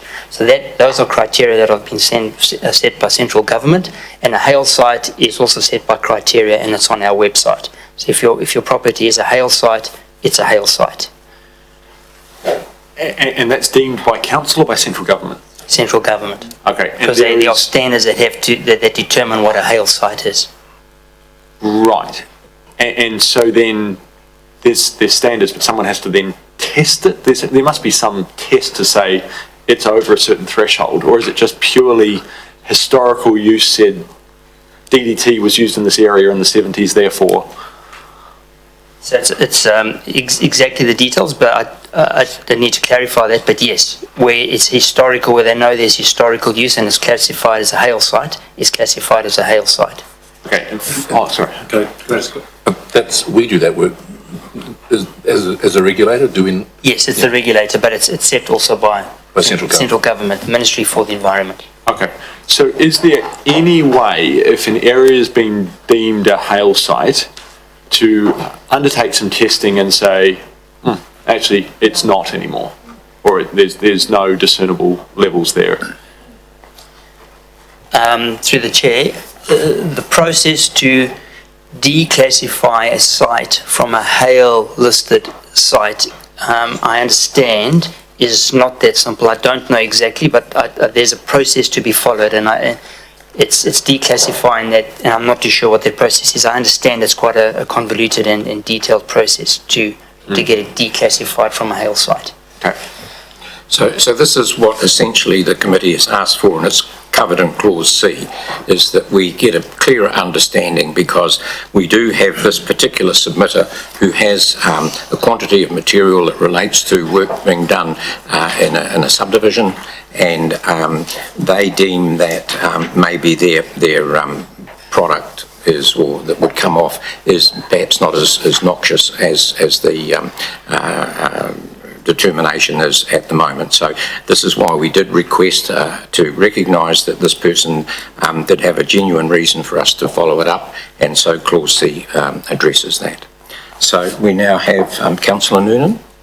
Thank you, Mr Chair. Interesting, because I have heard of this before where land has been classified as a hail site, but people are absolutely aware that the ground has been cleared to many, many metres, but it sort of has this one size fits all. If it's ever a hail site, it's always a hail site. It doesn't seem fair. Sorry, my natural justice is going, it doesn't seem fair. It should be actually easy to test. So it'd be interesting when you do the clause C to see what the process is to declassify, because I think that's quite important. If someone is doing a subdivision, that's a huge cost. My question is, when hail material is received at the landfill, and there is a charge, that's correct, whether it's cost neutral to us, because you said that it does cost you to go across the weighbridge with hail material, so we are making a charge. Is it actually just covering our costs, or are we making a profit? We don't make any profit for running the landfill. The landfill is a closed account. Yes. So any money that we receive in for charging for waste coming across the weighbridge gets used for waste purposes. So it's either for the landfill activities themselves, or some comes back to both councils for waste minimisation activity. Okay, so that sort of doesn't answer So my that's- question. so The that's the question broad- is, if I drive up there with a truck full of hail material, Yep. are you going to charge me more than it's going to cost you to get rid of it? There is Not that easy. for the same consideration as ordinary waste. If you demolished your house and took it up there, there's the same margin applied to our raw costs as add-ons that comes back to councils for the waste minimisation levy, but we don't make a profit. And through the chair, I can just add that there are discounts for volumes for residential, and I allude to that. That was a decision made by council previously under 4.3.1. So if there's hail from residential sites, council recognised in terms of when we wrote this initial report, the fact that there are developments who would offer 40% discount, and then from commercial sites, a 10% discount for 0 to 17,000 cubes, and then greater, so there are discounts. Okay, so just following on from that, Mr Chair, has there been an increase in hail material being delivered to the landfill? Have we seen a growth in that in the last maybe 5 years? In simple terms, yes, there has been quite a lot of hail material. Okay. Yeah, it's quite a significant volume of waste that comes in. And through the chair, is that coming from subdivisions where it's been an orchard or whatever? So it's development. That's my understanding, yes. Okay, thanks. Councillor Matheson. Thank you, Mr Chair. Just picking up a bit of the conversation I think was coming from Councillor Ackland about waste. I had an instance yesterday. I took an old printing machine down to the Environment Centre, and they kindly took it off me and said thank you, but they ended up having a long conversation about the amount of equipment like that just goes straight into the landfill. And without mentioning names, this particular person said there were some large companies around who decide to dump all their old computers and things, and they take it through somebody else up there and dump it. Is there any way that we can get better encouragement for some of these companies to take the printers and the old TVs and whatever through to the Environment Centre? Because they take them apart and do bits and pieces with them. We have a subsidy, I know. Yeah. So through the chair, and I see, I'm looking straight at Karen, but we do have Karen Lee, but we do have It's a scheme? a subsidy and a process whereby people can dispose of electronic equipment. So maybe we just need to, but I'm happy for Karen to come and add something?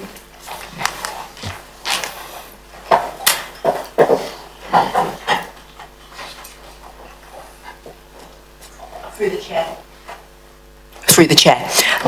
We're working directly with Nelson Environment Centre as they are actually growing this program and increasing substantially the amount of reuse that comes from electronic waste. So I would say that that is very much in hand.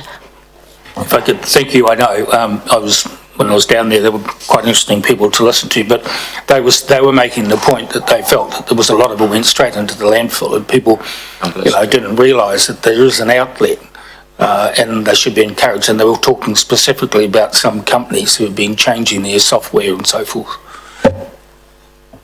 Through the chair, yes, we're in discussion with them about increasing promotion of the service this coming year, and particularly targeting the business sector. Thank you. Councillor Laurie? Just a suggestion, and it's probably already been considered, but picking up on what Karen was just saying, it seems to me this is something that we could work with the Nelson Tasman Chamber of Commerce on, because they have a very wide range of members, and they, like us, are in the business of making Nelson a better place. So are you already talking to them, Karen? Chamber of Commerce? Yep. Great. Cool. Thank you. Yep. Councillor Ackland? John? No, thanks. You're all clear? Yep. All right. So, any further questions of Mr. Clifford? All right, thank you. So we now, would someone like to move that the report be received and that the recommendation as listed be moved? I'll move it then. And seconded, Councillor Matheson.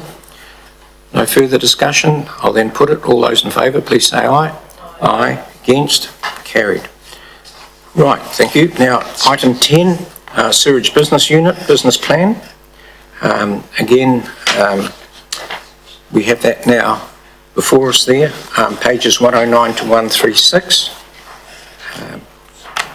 Mr. Clifford, are there any alterations or would you like to speak to that? We've had a bit of backwards and forwards this year with the business plans, so my apologies for the confusions of different versions floating around. Been a variety of reasons in the background. So this is your note from the footer, revision 4.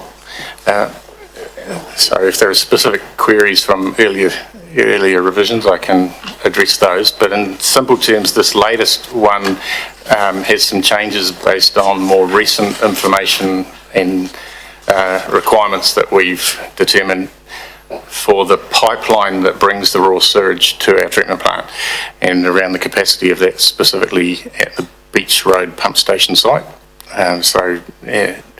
We're looking to address that sooner than we were going to in earlier plans.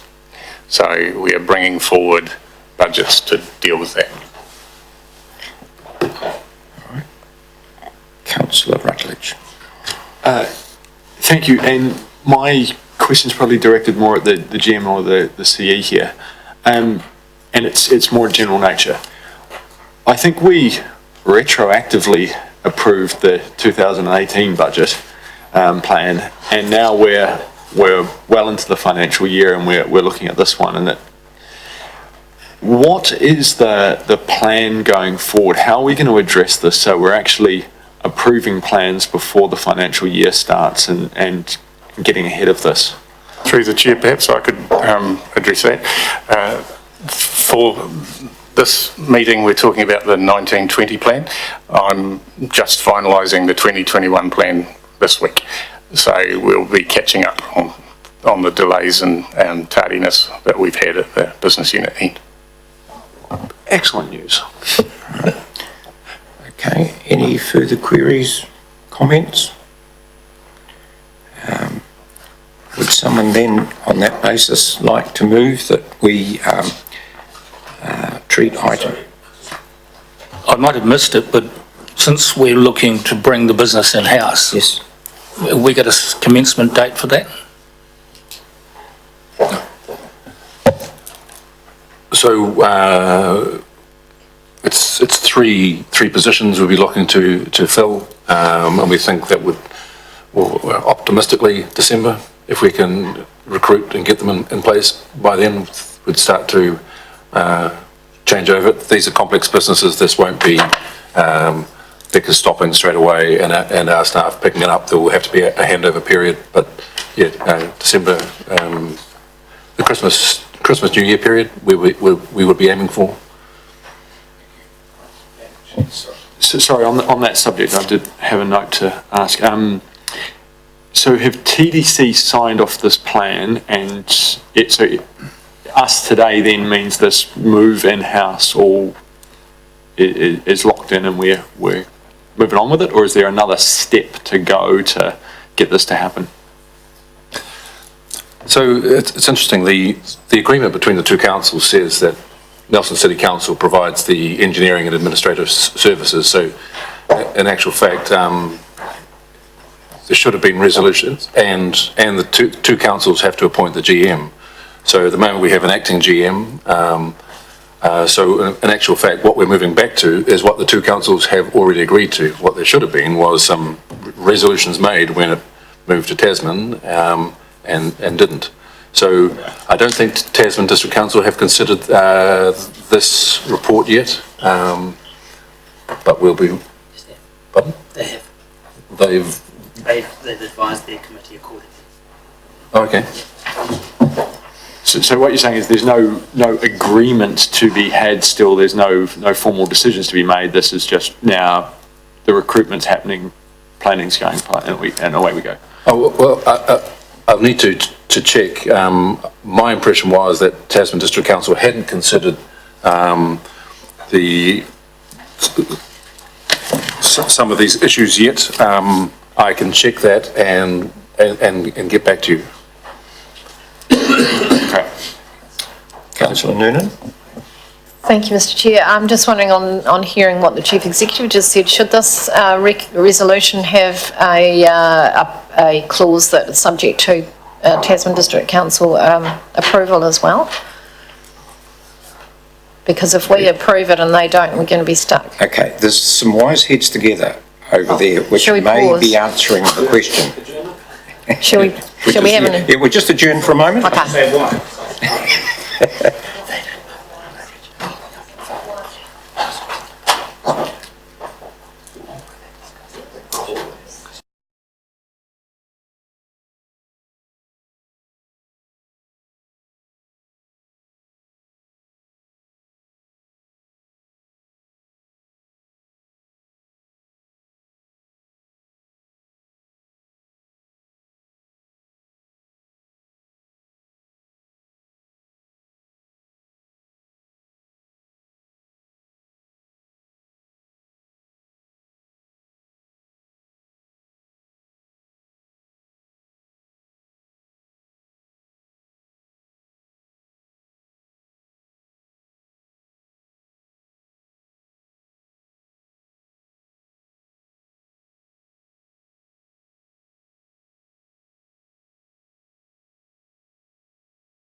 any doubt as to what we are approving. So it is subject to an equivalent from Tasman District Council. So are there any further queries relating to any of that? I'll move it. It's been moved by councillor Noonan, seconded councillor... Oh. Question. Yes. What happens if TDC for any reason go, no, we don't like it, and then we're obviously running into election time to be no chance to do anything with it?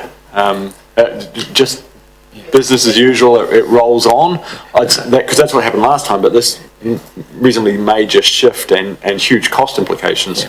I can tell you, and this is some of the reason for the concern that we need to get right up to date on this, is that there has been a lot of discussion out there jointly with us. So I don't think it's going to be a surprise to anybody. It's well discussed, and this is basically just formalising it. Cool. Thank you. So it's been moved and seconded, and so I'll put it now. All those in favour, please say aye. Aye. Against? Carried. Thank you.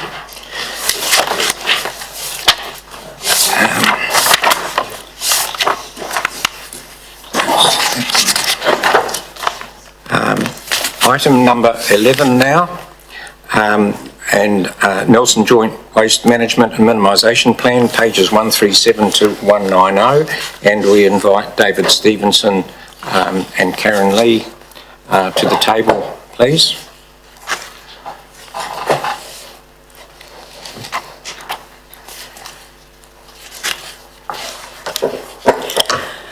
Kia ora koutou, through the chair. First of all, I'd like to introduce my colleague David Stevenson, the team leader for Stormwater and Waste Management from Tasman District Council. As this has been a collaborative plan, we are both here now to speak to the review of the Joint Waste Management and Minimisation Plan. First of all, just to run very briefly through the background, we have a statutory responsibility to review our plan every 6 years, after the establishment of our first joint plan in 2012. So the review was due in 2018, at which time a working party was established by both councils to carry out the review based on a waste assessment completed in 2017. After consultation, it was agreed in principle that the 2012 plan continued to be fit for purpose. A small number of amendments have been proposed, including updating the Kaitiakitanga section in consultation with local iwi, and the addition of an aspirational goal to eliminate unnecessary waste from landfill. One significant change has been introduced following consultation, the addition of a waste reduction target of 10% per capita by 2030, using a baseline of 619 kilograms per capita in 17-18. This target was identified by commissioning modelling to identify examples of feasible actions which could lead to a reduction in waste. And my colleague David Stevenson will be able to answer questions on the modelling and the information that was used to help the working party reach this point. The next steps now, obviously, is bringing the plan here to council, after which we'll be looking at joint actions between councils.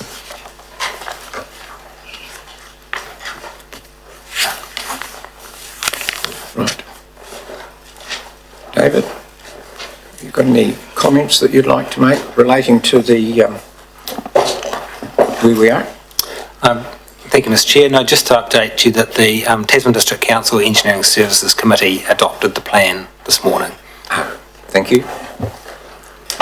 All right. And just to let people know that the members from NCC that were involved in that group is Councillor Barker, Councillor Laurie, Dahlberg, Councillor Matheson and myself. Councillor Ackland?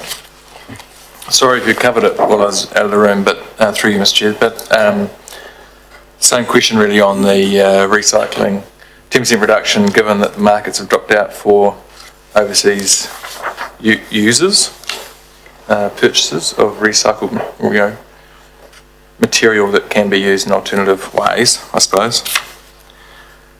10% reduction, given that we're probably going to have to throw most of that in landfill, or do we know what we're doing with that, or?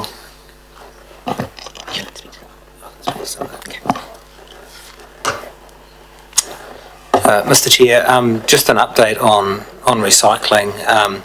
Certainly there's some parts of the recycling market that are quite challenging, and so we're always looking for new ways to divert and keep the quality high, and we're likely to see some changes shortly there in terms of the processing capacity out in Richmond, but there's still some difficult markets. But I think part of the focus of the plan is to move away from recycling into reducing the production of material in the first instance, and I think the recent change in commodity prices have just highlighted the challenges of just reducing waste by recycling. So, and that's part of the focus of the plan, is to work on cleaner production and reducing waste production in the first instance. Yeah, thanks very much for that. I mean, I see on page 148 the inverse pyramid separating out those other behaviours which perhaps aren't highlighted quite as stark as they have been here, which I think is great. Avoid, reduce, reuse, all before recycling. Seems to push that. It's going to be pretty interesting though to see how we do that, really. Yeah, okay, thanks. Through the chair, one additional comment for that, the upcoming proposal by the government to look at mandatory product stewardship as an example of something that may well affect the inputs of what is actually... Councillor Rutledge. Thank you. Through you, maybe it's terminology. I'm not sure, but I'm struggling with the idea that this is a plan, because a plan is to, here's a list of things that we are going to do, and with the language of 5.1 on page 141. Around that 10% reduction, which is 1% a year, it's not, doesn't seem overly ambitious. Really wide cost estimates in there, and then you read that next to the disadvantages in 6.1 of adopting the plan, is it may not be affordable or achievable by the councils. It makes it feel a little less like a plan, a bit more like a wish list. Why at this point are we so loose in what the targets are and how we might actually get there when this is a plan? Before we can identify the right actions to enable us to achieve this, we have to do a range of investigations using our usual business case process. And so we've done some modelling. That modelling is purely what-if examples. We now have to move that into identifying the concrete actions that can enable us to do this. And because we have to follow our business case process, we have to recognise that we don't know those answers yet. I'll also hand over to my colleague to give some views on this as well. Thank you, Mr Chair. Another item to note is that this plan is a strategic document that sits essentially above the LTP Activity Management Plan. There's scope in the Act for there to be a difference between the two. It's quite onerous to amend this document, and so the way it's been structured is that it's an enabling document that allows a range of different activities and for the councils to make choices through their LTP and annual plan processes to change direction or to apply different measures to reduce waste. There is a risk in being too prescriptive in a plan because of the requirements needed to amend the plan. There's quite an onerous review and consultation process for amending the plan, so it's intentionally quite broad so that the councils can make tactical decisions and medium-term decisions through their long-term plan processes. One of the difficulties that we face is that we are into a situation of real unknowns which can change quite rapidly relating to recycling. We're looking at reducing, obviously, but the international recycling industries and the tremendous amount of research that's going on at the moment into various methods of doing that, means that it is quite difficult to have absolutely direct targets to try and achieve. And so this is what the committee's been grappling with, is that it really is a fluid situation and we have to be adaptable to any change that might come as a result. Is that a fair summary as to where we're at? Yep, thank you. So are there any, Councillor Ackland? And I've got a question, it's slightly off topic, so just excuse me if you could allow me some indulgence for that, is one thing that I love reading about is archaeological digs. And whenever they pop up on my news feed, I always look at them and they're fascinating to me, how people go in and they find these bits and bobs. Often, the places that are the most exciting for archaeologists are former landfills. In 2,000 years, what will our landfill look like? Because I've got a sneaky suspicion it will look pretty similar to what it looks like now. Hopefully not. Mr Chair, most likely much of the organic material will have degraded to little, and there'll be inert and metals inside the landfill. It depends on the landfill design, to be perfectly honest. Some are designed to be dry landfills that don't particularly degrade, but generally there'll be the organic material will degrade and the other materials won't. Plastic. And there'll probably be some plastic sitting under the ground. We have all sorts of projects coming before us. One that I can think of is one from plastics, from waste to wax, which is one means of dealing with agricultural bale wrapping material and agricultural chemical containers. There is an organisation looking at that possibility. We have another one which Councillor Barker is very much aware of, which is this process of waste to energy, using extremely high temperatures, very low emissions, and producing energy as a result. That requires a market for the energy that's quite close. And whereas up until now we've been told that it requires a large population base, the refinement of the process now is bringing it down to, say, a population base that we have in this area. So that's this is very high temperatures dealing to the waste, and as a byproduct you get energy, electrical energy out of it. And that is in its early stages, but that's just two examples that are coming before us. So there will be a huge amount of development over the next 2 years, which I personally would be quite interested to see where it comes from. And Councillor Barker, if you'd like to add something. Oh, I will thank you, Mr Chairman, as a member of the group. I think the point is that we're not unique. What we're doing is being duplicated all around our country, but not only in New Zealand, but everywhere virtually. So there are all sorts of solutions being looked at, and there's lots of money and good brains going into how we can do this better for the whole globe, because that, after all, this is what our climate emergency and a lot of other things are based on, is helping our globe. And this waste to energy scheme, which has been, I think the latest pilot plant is now in California. They have been working in Afghanistan. The wonderful thing about them is they have nil emissions. The only byproducts apart from burnable gases are liquid metal and liquid stone. So it's a rapidly changing technology in the world, and we're just dealing with what we've got at the moment, but who knows what the future will be. And it won't be us that lead the world, it'll be coming from all over, because everyone has the same problem. Thank you. Any further queries, Councillor Laurie? Thank you, Mr Chairman. I kind of know the answer to this question, but I'd like to put it to the officers so we can get the answer out in public.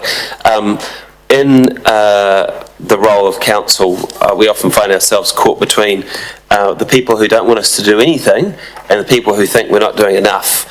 And I seem to hear more from the people who don't think we're doing enough. So what would be your response to Nelsonians and Tasmanians who might feel that this actually isn't going fast enough? We've declared a climate emergency. This feels aspirational rather than, you know, a war plan. What would be your response to people who don't think this is good enough or fast enough, strong enough, high enough, all that stuff? Through the chair, as my colleague has said, this is an enabling document. Within this document are a range of methods and objectives that are going to enable us as officers to put together an action plan which will tell the community that we are taking action in a range of areas, and we will be able to make that very visible and actually achieve some important reductions in waste.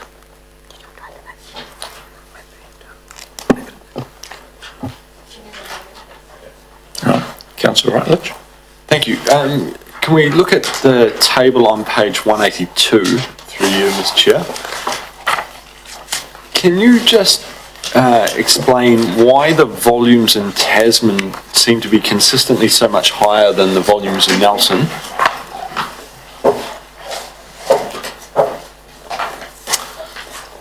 Mr. Chair, we've looked at this. There's no concrete answer for this, but it's an illustration of how the performance measures in themselves aren't necessarily a success. Just because more recycling is being diverted in one place or another doesn't necessarily mean more waste is being generated or less waste is being generated in that location. So we know that in Tasman we have a number of different transfer stations with quite a widespread population base, and that the council services are used.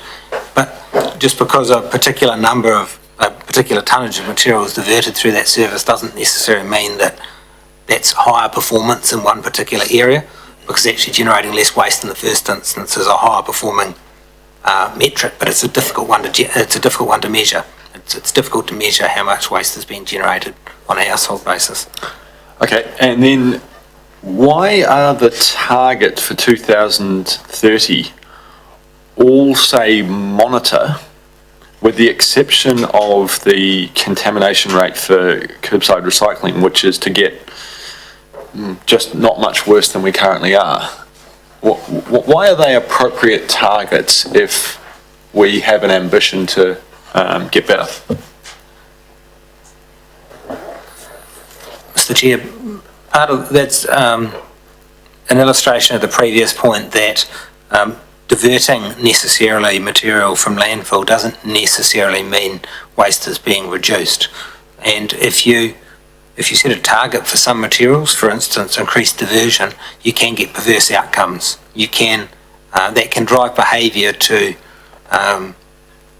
essentially measure or generate materials to divert when actually reducing the production of material in the first instance is a better success measure than diverting more of it.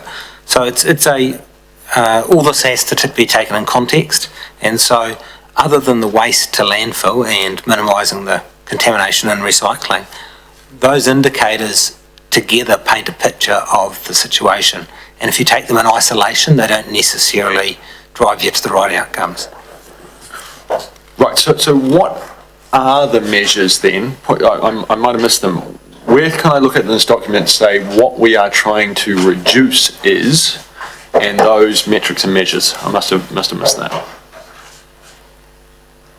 So the key measure, Mr. Chair, is indicators 1A and B, which is waste to landfill per capita in the region. Sorry, what page? Oh, that's page 181. 181. So we have a target of moving from indicator 1B from 619 kilos per person to less than 557 kilos per person by June 2030. And that's waste to landfill. Okay. Thank you.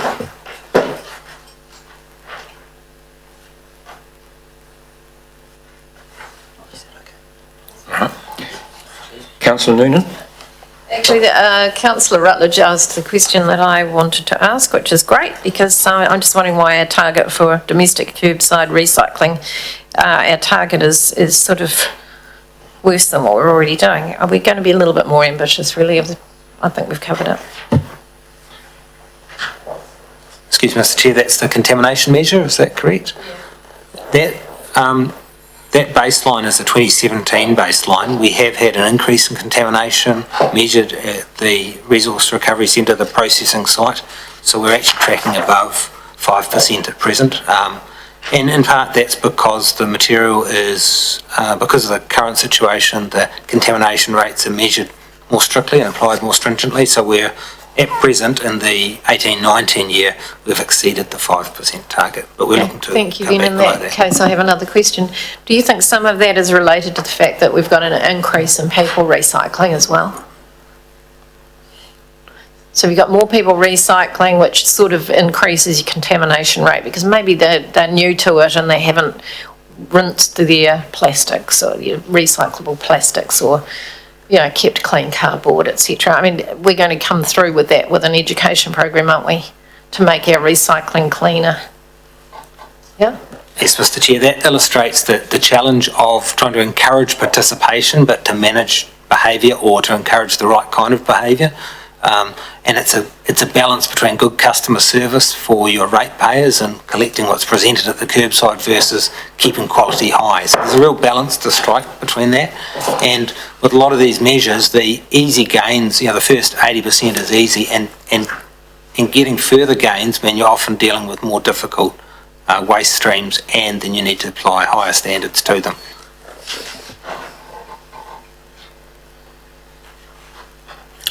Thank you. All set. Councillor Barker. Thank you, Mr Chairman. Yeah, I've got a question on page 182. And it's around the fact that we significantly increased our charges for taking waste to the landfill as a result of the extra cost of dealing with the recyclables that are not being recycled and no one wants to buy them. Can you just explain to me, under the baseline, what that actually means? Nelson, 15,500, 210 requests. And have you got any indication from this year, since we've introduced the new charges, whether there's been any change in the amount of fly tipping? What does it mean? Nelson, 15,500, 210 requests. Mr Chair, that relates to the number of calls received to the two councils to clean up illegal dumping within their districts, and that's the cost. So in Nelson there's been 210 requests to clean up illegal dumping or reported illegal dumping, and in Tasman there's been approximately 150. And $13,900 cost. That's correct. So in Tasman we've in the previous year we spent 30,900, and in Nelson 15,500. An observation from Tasman is it tends to be, we haven't seen any linkage between disposal fees and behaviour and illegal dumping. It tends to be a social behaviour problem rather than although people will quote cost of disposal as a reason, as far as we understand it's more of a social issue rather than a cost pressure. We tend to find that we even find materials that would be free to take to a transfer station dumped in the environment. Prepaid council rubbish bags or vehicles, for instance, are free to dispose at a transfer station, but they're still dumped in the environment. Mr Chairman, this is fairly significant amounts that are in here, and I'm interested to know what was the year previous like. And my original question also asked, have you got any indication, has there been a change since the significant increase in charges that we established? What's the trend from the year before to this, and what's happening now? Mr Chair, I can't speak for Nelson, but I do know that we haven't had any marked changes in Tasman. It does tend to be a seasonal activity anyway, and you'd need a good 12-month record to try and identify if there's a trend, but there's been nothing noted to date in Tasman. Okay, and do we, I guess we do in our estimates of expenditure through the year, we do have a a figure there that we anticipate we'll be paying to deal with stuff which has been dumped illegally, fly tipped, year on year, do we? We do. It is of concern, the whole fly tipping and whether it relates to cost increases, etc. Yeah. Thank you. Councillor Noonan? One final suggestion, that you put fly tipping in the meaning of it and what it is in the glossary. Because it was a new term. It was a new term. I worked out what it meant, but I think if somebody else was picking it up, it might be helpful. Maybe we're too close to it. Yep, agreed. Thanks. Yep. Yep. Okay. Any further questions or queries of the officers relating to any of the aspects between what's faced with us as the pages 137 to 190? Okay. All right, on that case then, I'd like to move that we accept the recommendations as listed there. Do we have a seconder for that? Yep, Councillor Matheson seconded. Any further discussion? Councillor Laurie? Thank you, Mr. Chairman. I smiled when I read in the options part of the report what the advantages might be of us not adopting the joint WMMP, and under the advantages it says none known. And I don't remember too many reports that have actually had it spelled out that clearly that there really isn't any advantage in not adopting this. I really like the vision of the document, which is the communities of the Nelson Tasman region work together to reduce waste. It's not just about Nelson City Council, it's not just about Tasman District Council, it's about everyone in Nelson. Everyone, individuals, companies, councils, everyone. I think it's really important that we emphasise that if we're going to get anywhere, we're going to have to all be doing this together. I also find at the same time the situation we have in Nelson where we used to have, until not that long ago, a short-lived soft plastic recycling scheme, and now we don't have it. And you know, for a while there in our home we were putting out very little waste, because the soft plastic recycling was taking care of a ton of it, and then that scheme fell over. And it hasn't, and we've been told that actually it won't be coming back to Nelson, and it's only going to be happening in Auckland. And for me, that just kind of confirmed, in many ways, something that I suspected when that scheme was launched, which is it's not really the answer. The answer isn't options to enable greater use of plastic. The answer has to be less plastic. It has to be less packaging. And there's only so much that we can do in Nelson about that. But I do think it's important that councils up and down the country encourage the government as much as possible to push for product stewardship, because that to me is going to be the main way we're going to reduce the amount of stuff that's going out in our blue bags and that's going into the landfill. So while there's heaps in here that makes me pleased, that to me is the great sort of challenge for us as a country. So I would just say to everyone around this table, anyone involved in this process, any time you get the opportunity to advocate for product stewardship rules in the future, I would really encourage you to do that, because really I don't think we can keep going the way we're going. But this is a step in the right direction, and it was a privilege to have been a part of it. And I want to say a big thank you to the staff who worked long and hard, and we came back and we went back and we came back, and just looking through the document I can see lots of bits that have been changed for various reasons, but I think it reads well and I'm happy to support it. Thank you. As an aside, in my trip to Tasmania earlier, I saw evidence of recycling plastic, which was to replace timber bollards around car parks with recycled plastics. And several of them didn't have the resilience, they just smashed.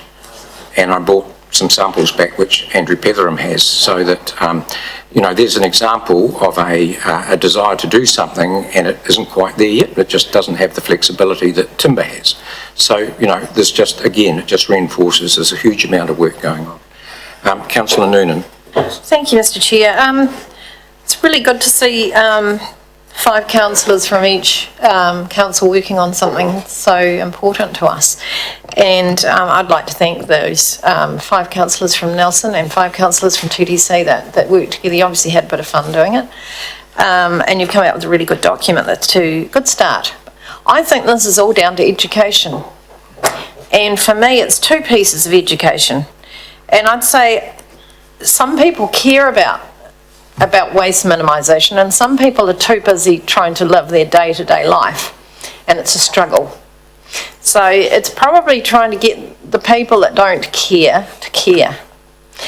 And I don't know what they do in schools, but I presume our kids learn how to reduce, reuse, recycle, and do all those things that we see in front of us. And maybe they're going to keep us honest. And maybe they're going to go home to the parents who don't care and say, look, you shouldn't be doing that, because kids are good at doing that. So I don't know whether that's happening. I hope it is. The other, July was looking at your plastics month, and I found that quite interesting, because I thought, well, I suppose you have to work out how much plastic you're actually sticking in the bin. So I did a little trial, and I did it for a couple of weeks, and I worked out that actually I was putting out about 1 litre a week of plastic. So it fitted in one of those little plastic containers. And I thought, well, that's not bad. But then I looked at it and I thought, okay, well, what have I got in there that I could change? And because that's the point of it, isn't it? The point of it is to gauge what you're doing now and see what you can do to change it. So that week I picked up some dry cleaning, and the dry cleaning was in plastic. And I thought, well, okay, well, I mean, maybe that's a conversation the staff might have with the dry cleaners, is there's another option. So I guess it's looking at the things that, some things are harder to change and some things should be changed. And the other thing that was interesting was, the thing I struggled with the most, Mr. Chair, was my leftover food. And I thought, okay, well, what am I going to do with my leftover food? You get the Glad wrap usually, don't you? So this time I thought, well, okay, I've got the beeswax covers in the cupboard, so I'll give those a go. Or then I got to the point where I was putting a plate on top of a plate, and that seemed to work. So, I mean, there are little things that you can do to make a difference, but I think in the end, it's education. So I guess out of this document will come a plan to educate everybody. So I'm quite supportive, and I'm very interested to see where this is going to go. So thank you. Thank you. Councillor Skinner. Thank you, Mr. Chair. I applaud everything we try to do to reduce this impact on the environment. But on the other side, I think it's very much for the public to take consonance of what they're doing. We have got a sort of a society now which is likes everything shiny and new, and rather than making it go the distance, you want to replace it with something shiny and new, and you want lots of options, etc. And this is what's led on to the many plastics, etc. we use. As I've brought up in the past, I think the recycling, as much as it's well-meaning, it isn't getting us any gains. When you recycle a piece of plastic, it's still staying in the environment. It just ends up breaking down to the smaller bits, and in the end it still makes its way to where you don't want it to. So my conversation in the past has been, if you bury it and dig in a hole, it's out of the environment and out of ability to cause issues. And this tokenism of recycling, a great example of the plastic bags is there's this mythical idea that you can reuse plastic bags are low density polyethylene, and they're short chain hydrocarbons, and every time you reuse them you're breaking those chains down and they become less and less of strength, as which you've found out. And so all you're doing is you're just trying to repurpose something which can't be repurposed. That's why high density plastics with long chains have that rigidity, and often that's what you have to go back to. So what I'm saying is that we should be just minimising, rather than aiming to recycle, we should be minimising the recycling. It frustrates me because we're putting more energy, more resources to reuse something for what it was not meant to, and it still remains in the environment. So we just keep adding to it, whether it makes its way to the ocean or down the street or in your garden. You're just adding to it constantly. So recycling is, in the short term, it's like, oh yeah, I've got it out of a rubbish bag, it's in a plastic container, and it might get used for a bowl out or something, but all you're doing, when you use that bit of timber for that, which is completely carbon neutral, and actually locking in carbon, all you're doing is just retaining that into the environment. So I know I've harped on this before, so in one sense I'm very applaud, we're trying to do everything we can and take a lead from our own, but the public have got to change their ways, and I think we definitely have to change our ways. It's a farce, this recycling low-density carbon change, which is plastic bags. It just makes us feel good, and I think recycling sometimes just makes us feel good. So really we should be recycling, if you are, is in your own home, reusing, fix a button on your shirt, use a cardboard box, or use some bamboo sticks to put your peas and vegetables to run them against. Don't keep feeling you've got to buy something new, and especially like the $2 shop carry on. This is just adding to it. So that's my rant on that, but the public I want to see change their ways as much as we do. Thank you. Councillor Ackland. Good rant. And I endorse it. I mean, I think I saw the nodding down the back of the room with the issue of alternative or reduction rather than recycling is the key word. So if that's our focus and that behavioural change, small steps getting to big change is the way, the pathway going, leadership, all that sort of stuff. It struck me when I read the reports now, it wasn't that long ago that Te Reo Māori wasn't spoken at all or used as a language anywhere. Small steps, it's slowly changing, more and more people are adopting it, it's becoming an important part of our culture, much more expressly than it ever was before. So small things take time and culture changes. This is one instance on an issue though that I do look to the past, not the future, and think, oh, we might have had it a lot better in the past in terms of glass milk bottles and paper bags and all those sorts of things. And just to bore you slightly, like I bore my children, is every time we walk into some warehouse type shops, I like to lift up my arms and say, everything in this shop is going to end up in a landfill within the next 12 months. Because essentially, it feels to me that that's what we're doing, is creating these endless landfills. It's pretty awful, actually. Hi, everyone at home. Okay, very good. Okay, so what we have, I think, is a real need for education, and we have a really quite a large proportion of the population has a good attitude towards this. We need to maintain the momentum and accelerate it, and I'm confident that we have a good team over here that is looking after that. So we just have to be mindful of what's going on. It's been moved and seconded. I'll now put it. All those in favour, please say aye. Aye. Against? Carried. Thank you. Now we go into public excluded for a moment. So we have a seconder for that. Councillor Skinner. All those in favour? Aye. Against? Carried. So we'll just wait a moment until we get the okay on that.